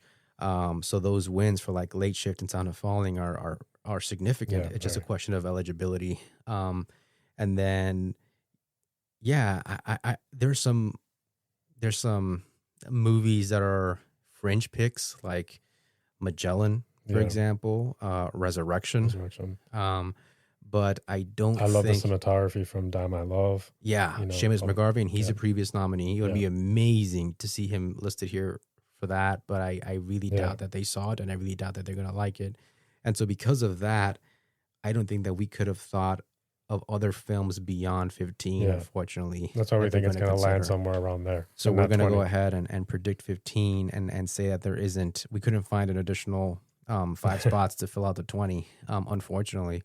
And then, yeah, so then recap who we're thinking is going to get mentioned. So our predictions for the films making the shortlist for cinematography are One Battle After Another, Sinners, Hamnet, Frankenstein, Train Dreams, F1, Nouveau Vague, Marty Supreme, Jay Kelly, 28 Years Later, Begonia, Hedda, Surratt, Wicked for Good, and The Testament of Anley.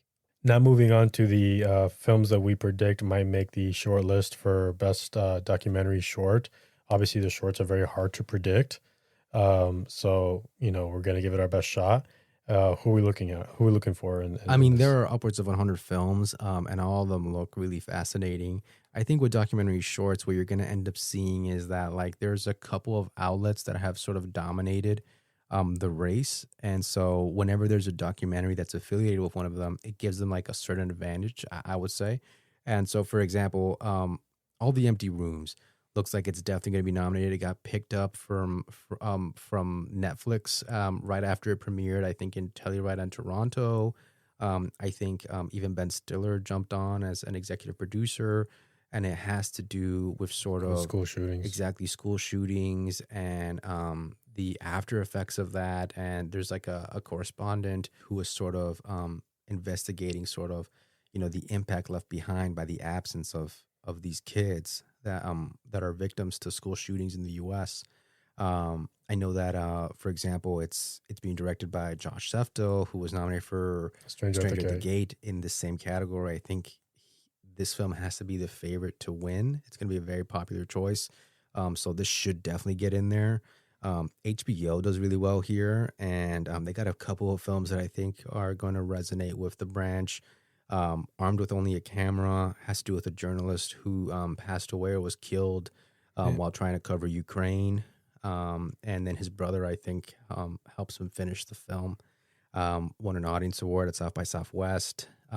Funnily enough, the director of The Perfect Neighbor, Geeta Ganber, is here for a short documentary on an Atlanta abortion clinic, and that's from HBO as well. Called The Devil is Busy. The Devil is Busy, exactly. And then HBO, I think, has a documentary about sort of this doctor in a rural community, I think in Oklahoma. It's called Country Doctor, and it's sort of examining this issue that has come to the forefront, which is, these rural communities which are isolated. They're having trouble finding individuals to care for them. Their hospitals are in trouble, and a lot of the times that leaves a huge gaping hole in the healthcare of all the community members. So I think that will resonate with them resonate with the branch as well. LA Times, I think, has a great documentary. I was able to see from the documentarian Andy Timonor, whose documentary Last Flight Home from MTV Films was shortlisted a few years ago. Wasn't nominated, but was shortlisted in the feature category, feature documentary. And so this documentary short has to do with the LA fires from earlier this year. And I think that's really going to resonate with a bunch of voters. And so look for that film to factor in. It's called All the Walls Come Down. All the Walls Came Down. And then New York Times has a documentary called Their Eyes, which played Berlin. And it's sort of about the individuals responsible for sort of training the the data or the systems for like these self-driving cars, and how that sort of enables them for the most part to function without, causing casualties to Right. human beings, and it sort of teaches them what the surrounding environment is like. And it looks like a very interesting visual documentary, because I think a lot of it ends up being told by like how they end up, how these workers end up interacting with whatever software or whatever interfaces they have to then teach those self-driving cars to avoid hitting a pole or a dog or a human being crossing the street. So look for that New York Times doc. And the New Yorker does really well here, and they have, I think, a bunch of documentaries that I think are going to resonate with the branch. And so one of the first ones is Cashing Out, which is about sort of these individuals at the height of the AIDS epidemic cashing out their life insurance policies. I think it's a really interesting perspective. Ravina's Choice has to do with the shutdown of USAID and sort of examining like what this, I think, single mother who's living in Kenya has to sort of like come to terms with, having to feed their daughter or their child and not having the resources to do that because U.S. pulled aid under Trump. So I think it's called Ravina's Choice. It's very timely. Really timely. And sort of also an international perspective, which they're going to like. Then there's a movie called, a short called The Ban, which played Tribeca. It's on the New Yorker, and it has to do with Margaret Thatcher's policy of having in public media, having individuals sort of dub the interactions or the words from individuals who were supposedly associated with terrorists. And so that looks like something that could resonate with them as well. I think it played the London Short Film Festival, and I think it was maybe even longlisted for a BAFTA mention. Another New Yorker short, Last Days on Lake Trinity, sort of chronicles a South Florida trailer park. Residents facing eviction. Yeah, exactly. That's being moved. And so the residents are trying to, come to terms with the idea of, they may be homeless there, in the coming months. And so they're trying to come together to battle that. And then I think after that, there's a few films that aren't necessarily associated to any platform, but have a lot of really strong festival backing behind them. And one of them, for example, is a film called The Flower Stands Silently Witnessing. And that just recently was nominated for a European Film Award. And it was spotlighted at Sundance, and it was even a BAFTA nominee.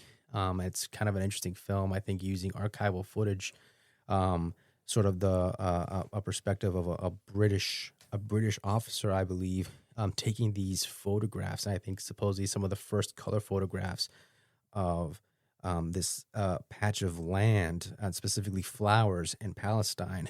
And I think it's also using an audio track. I don't remember if it's some sort of testimony that becomes an interesting juxtaposition with that. And so that looks really, really fascinating. Very interesting.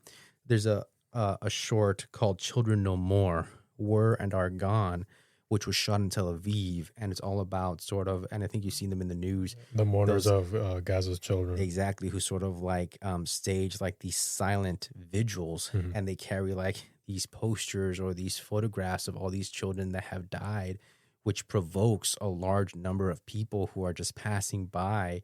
But you also see sort of the group sort of how they are sort of thinking through what they're doing and what their message is, right? And so that's, I think, a really powerful doc that might resonate a lot. Who Loves the Sun played Venice, and it's about it's a really, really visual documentary that looks at the oil refineries in sort of war-torn Syria. And I think, again, just that international point of view is really going to help it stand out from the other documentaries here. So I would expect that to make it. We Were the Scenery is a really fascinating documentary, and I think it won a prize at Sundance. And what's kind of fascinating is that It's like, again, the legacy of Apocalypse Now. It's just a little bit of a testimony on these individuals who escape Vietnam, right, only to end up being used as extras in the Apocalypse Now film from Francis Ford Coppola, and sort of they're sharing their story of what that was like. And they use a lot of archival footage, I believe, as well. And so that was a really interesting perspective. And we all know, Apocalypse Now was nominated for an Oscar. The Hearts of Darkness was nominated for an Oscar. So it's kind of interesting to see if the legacy of that project will live on yet again in a shortlist mention here or even a nomination here. And then Southern Brides, Spanish short documentary that played Cannes Critics Week, but it was actually nominated for a Goya, and I think was nominated for a César as well. And it's really interesting. It's sort of this testimony of this female filmmaker examining their female family members and role models, and sort of maybe even exploring a little bit of a generational gap between where they are now and where all these female figures and female role models were so many years ago. And I think it's using photographs, but it's also, interviewing these subjects. So I think it was really popular at Cannes, and so I would expect that to make the shortlist. And a couple of, really popular films that could end up making it as well. Los Angeles Times also has a film called Songs of Black Folks, which is sort of chronicling this historic concert with all these Black musicians who unite to celebrate Juneteenth. And then Shanti Rides Shotgun, which is a profile of this woman who has become this sort of infamous figure in helping so many New Yorkers get their driver's license. And she sort of is instrumental in teaching them, how to drive there. And it's sort of a portrait of her, and sort of how, like, the kind of unconventional, unorthodox life that she lives, yet she's a vital element to like all this movement that goes on in the city, because it's almost like everyone in the city knows that personality and knows their name, because they share a story with her, because they all share that same experience of being taught how to drive by her. So that's called Shanti Rides Shotgun. I think it's a really popular film. I just don't know if it's issue forward enough, maybe. And I think that's where this branch tends to go. And then there's a really interesting film called Inside the Valley Sings, which is about these inmates suffering through solitary confinement and how they go somewhere else in their imagination, in their minds, to escape that. And what's kind of fascinating is that it's actually it's an animated short documentary. Interesting. And so it sort of animates all the things that they think about to try to escape solitary confinement. And so it kind of reminds me a little bit of that nominated short from a few years ago, if not last year, 95 Senses. Yeah, I love that short. Yeah. And so it looks like it has different types of animation involved, but it's all mostly told through animation and through voiceover. So I think those are some outlier choices, but I think we're pegging shortlist mentions for The Devil Is Busy, Armed with Only a Camera, Country Doctor, All the Walls Came Down, All the Empty Rooms, Their Eyes, Cashing Out, Ravina's Choice, The Band, Last Days on Lake Trinity, The Flowers Stand Silently Witnessing, Children No More, Were and Are Gone, Who Loves the Sun, We Were the Scenery, Southern Brides. All sound fascinating. The documentary shorts of the Academy nominates, and just the list in general is always the best of the three short programs. Yeah. So we look forward to it every year. Fascinating shorts. Yeah. Okay, and now moving on to the predictions for what will make the animated shortlist. I think that there are, again, a few titles here that really stick out to us in terms of they should be safe. They include films like Snow Bear from, I believe, Aaron Blaise, who was previously nominated for their work on Brother Bear for animated feature. So that should be sort of an easy one. We kind of thought that after we saw it at Sundance, Como si la tierra se las hubiera tragado, as if the earth had swallowed them, was an animated short film sort of chronicling missing women in Mexico and the culture of women going missing in Mexico. That was going to be really resonant. Yeah. Playing God is a really interesting film that's sort of introspective about the ideas of art and creation and it uses sometimes these horrific sort of figures, and I think it has this whole claymation vibe to it that I think um, the branch is really gonna like. Retirement Plan is on the New Yorker, and that's a really beautiful Yeah, short. very beautiful. And that's coming from Ireland. Um, and The Quinta's Ghost is coming from Spain, and I think it was nominated for an award there. But it's played several film festivals. Period piece, but the animation is very evocative and very cutting edge, and I think they're gonna like that a lot. Sometimes you'll get a lot of like Student Academy Award winners being nominated here and shortlisted here, and there's a couple that I think really stand out. A Sparrow Song won the Student Academy Award and was even a BAFTA for the Student Award. Was even a BAFTA nominee for the Student Award. It's called A Sparrow Song, and it's sort of, again, really beautifully animated, about sort of occurring during the war in the UK. I believe the filmmaker is German. They should definitely be shortlisted here. Another film that was that actually won the Student Award from the BAFTA was called Trash, and it's sort of like this feud between this rat and this pigeon in sort of this dystopic world where there isn't enough food, and sort of these two entities start fighting each other. Again, looks beautifully animated.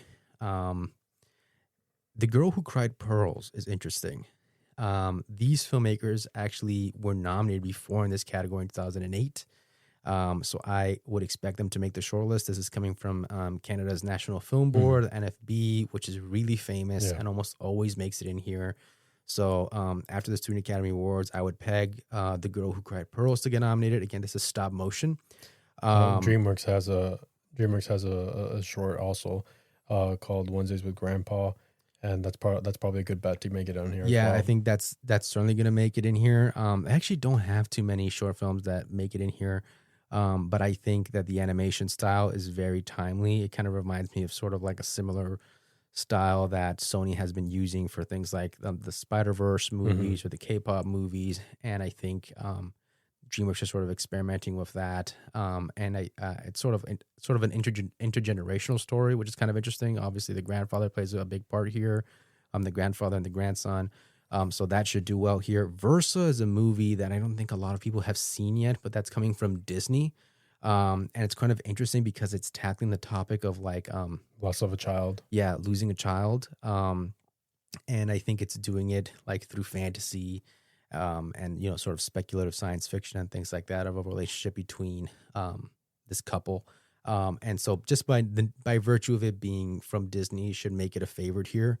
And then a couple of other individuals who've been nominated here before include Theodore Yushev, who was nominated a few years ago for Blind Vaisha. He's got The Wolf, and if you look at any footage of it, it looks really evocative and very distinct, the animation style. And I think that might help it land a shortlist mention here. Bill Plimpton is back, and he's a producer and an animator on a film called Whale 52, even though he's not necessarily the screenwriter or the director. But it's very much done in his style, and he's had a tremendous amount of success here before. And it looks like a really beautiful, beautiful story. Again, intergenerational, and I think it's actually going to speak to a lot of members in the branch. I think it's a dark horse for a nomination if it gets in here, because it ends up, it looks like it's going to have a softer, more poignant touch than, what Bill Plimpton usually does, which is great too. And then after that, there are a couple of shorts that caught our attention. Two Black Boys in Paradise got honored for the British Independent Film Awards. I've seen that one. Yeah, and stop motion. And it's using poetry in its storytelling, but it's really sort of a very bold and sort of daring short in sort of discussing the idea of homosexuality, but specifically Black homosexuality, and maybe even masculinity, and how sometimes identifying or existing in that space puts you at odds with the larger social world. And so it's a really, really beautiful beautiful film.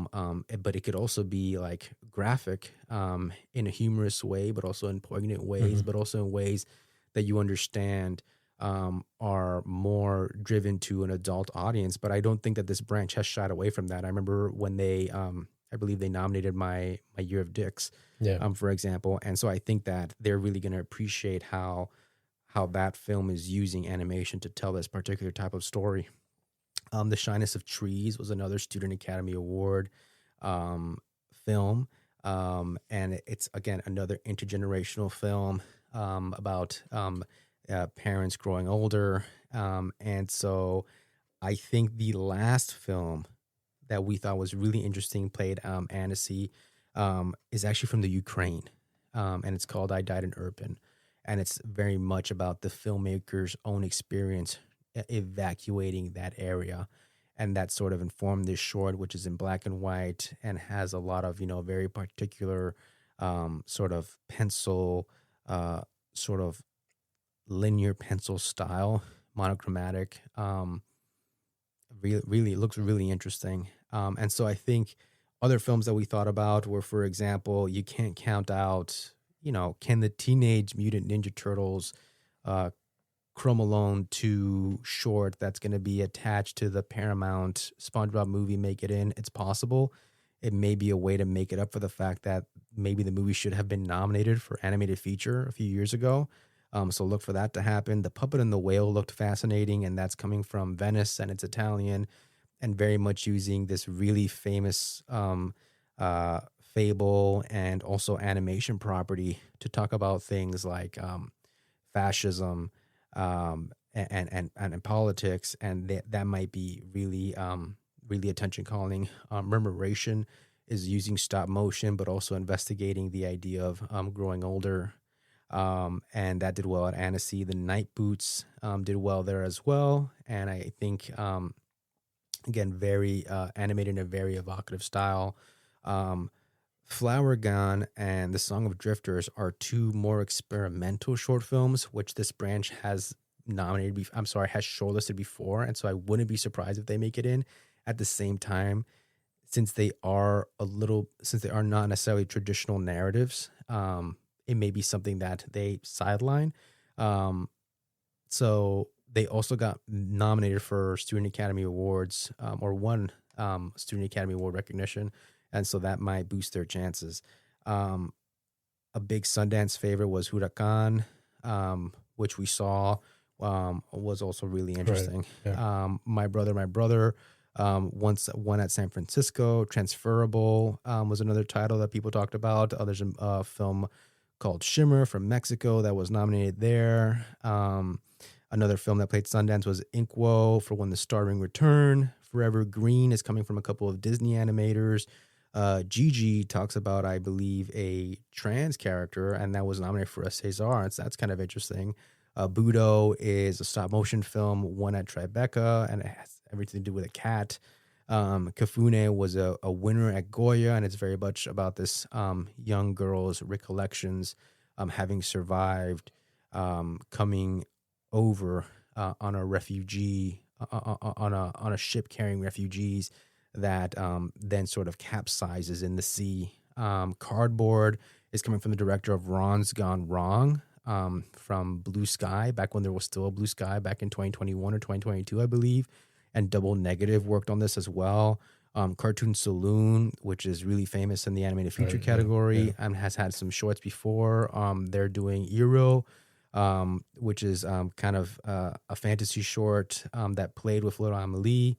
And so there's a bunch of Right. really great, interesting movies. But I think at the end, the themes and sort of, the creativity and the artistic approach of these films won out for our predictions, and that was The Quinta's Ghost, Retirement Plan, Snow Bear, As If the Earth Had Swallowed Them, Playing God, Versa, Wednesdays with Grandpa, The Girl Who Cried Pearls, A Sparrow's Song, Trash, Whale 52, The Wolf, I Died in Irpin, Two Black Boys in Paradise, and The Shyness of Trees. Okay, now moving on to our predictions for which films are going to make the Oscars shortlist for live action. There's some really interesting movies, some really interesting shorts here. We have Charlie Kaufman's short "How to Shoot a Ghost," which features Jesse Buckley. Went to Venice. That should factor in here. Jane Austen's period drama we've seen at a festival, and that's a very comedic take on the Jane Austen world. Featuring a period circumstance event that's happening amongst a group of women. Very clever. That should factor in here. The Singers is a short that you and I saw at Tribeca. And is an amazing short film. It's hard to describe, but it's an incredibly poignant, it's an incredibly moving film. I certainly hope that it makes the final five. I think it will. It's also a crowd pleaser. On Sundays at 11, we also saw it's a very poignant short that I hope at least makes the shortlist, if not the final five. On One Day This Kid was a jury award winner at South by Southwest, and it's a coming of age gay short, which is really beautiful, really poignant. I love that short film. Two People Exchanging Saliva features Vicky Krieps as a narrator and actress Zara Amir Ibrahimi in a small part. It went to Telluride. The New Yorker is repping it. And it's a very strange short, but it's also very sensual. It's very creative, very innovative. So we expect that to make the final list. I don't know if it'll get into the final five, but at least a short list.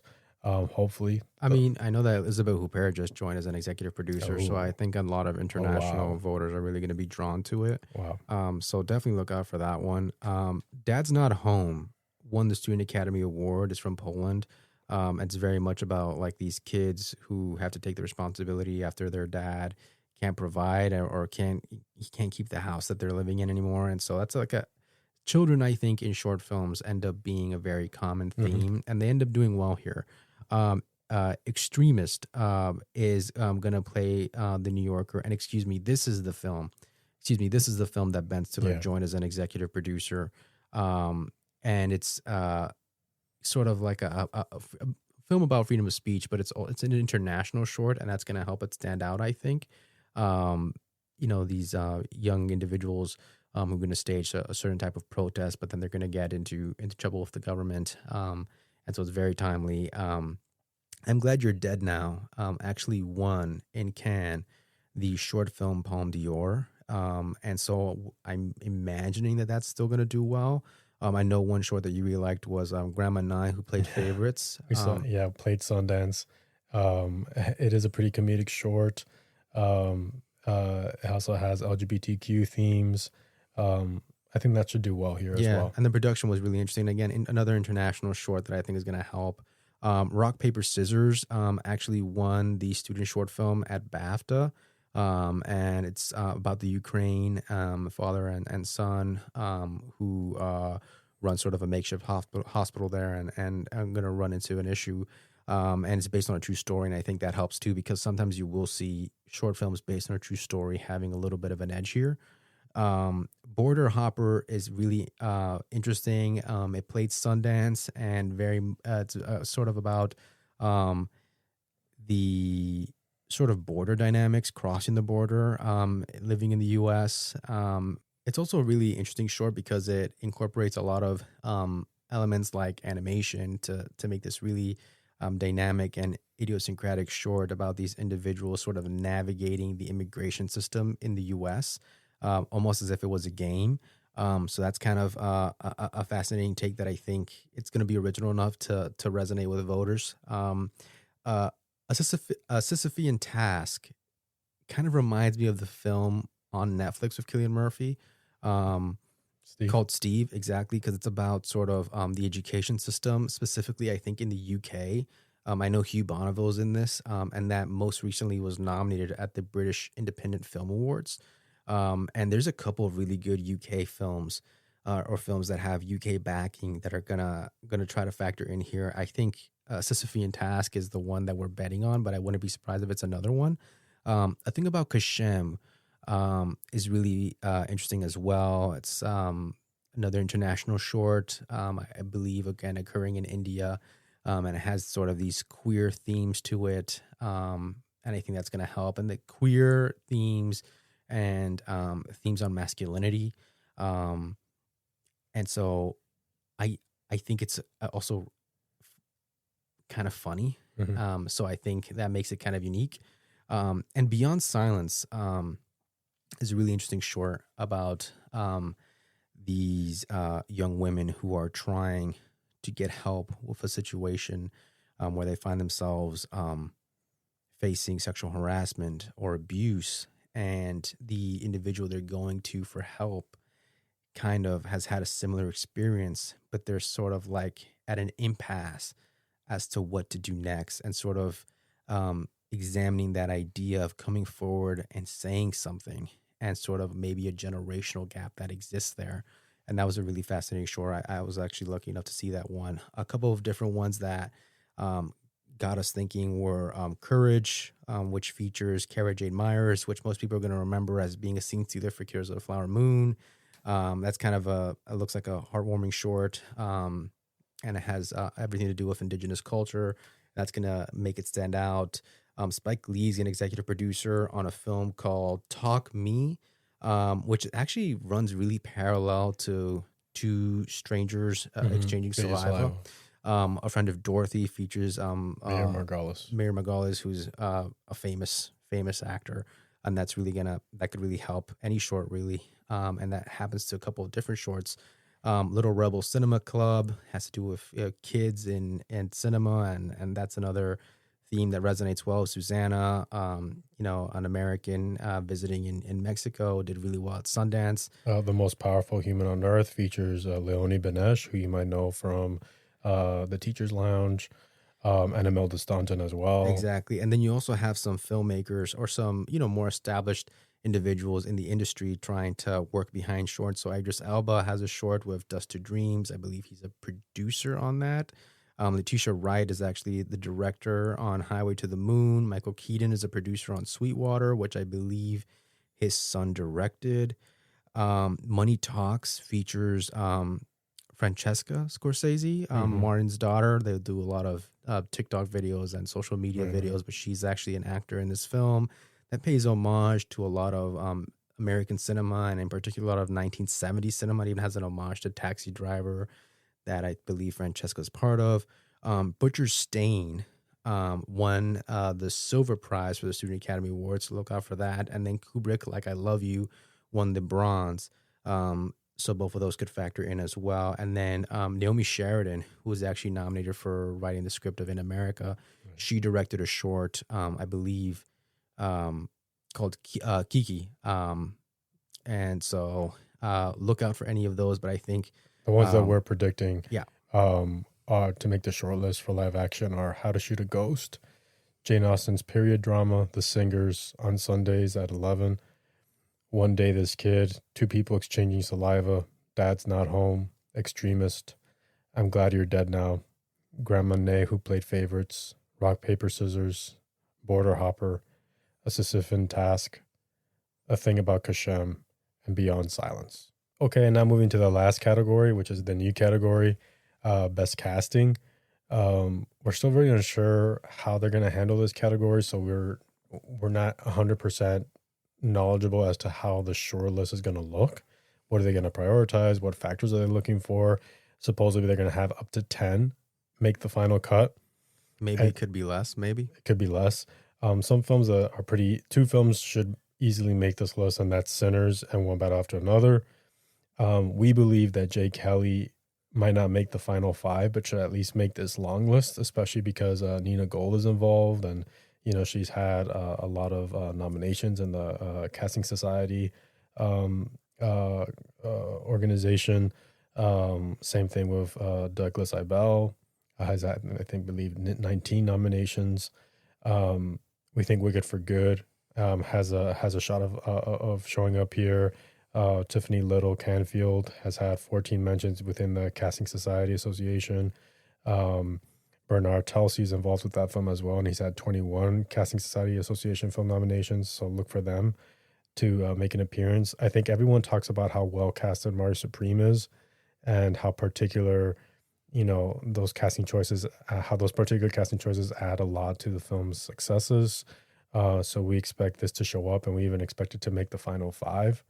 I think it was just an accident as a film that people are sleeping on for this category that I think could really factor in here and make an impact and make certainly the shortlist and even go as far as to make the final five. Don't you believe so? Yeah, I agree.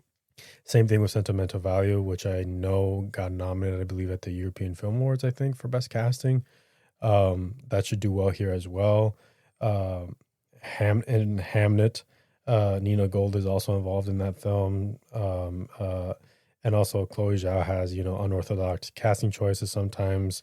So maybe that could be something that gives her a little bit of an asset here, or maybe it could be a detractor. Nouvelle Vague, because of the specificity of the casting choices to mimic these real life figures, I think might be something that calls to them. Yeah.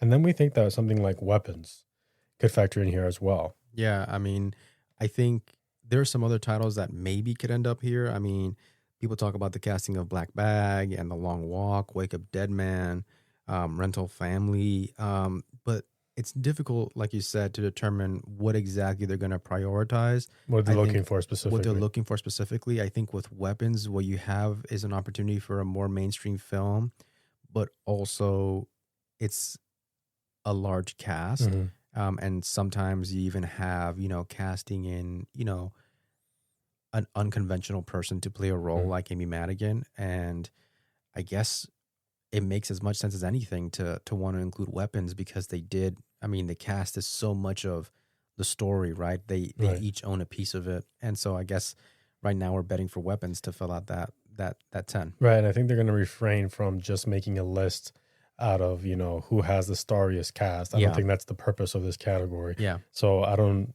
know that something like Wake Up Dead Man is going to factor in here.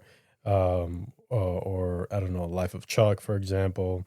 It'd be interesting to see what happens with some other foreign films that aren't, for example, Sentimental Value. So, what happens with No Other Choice or The Secret Agent.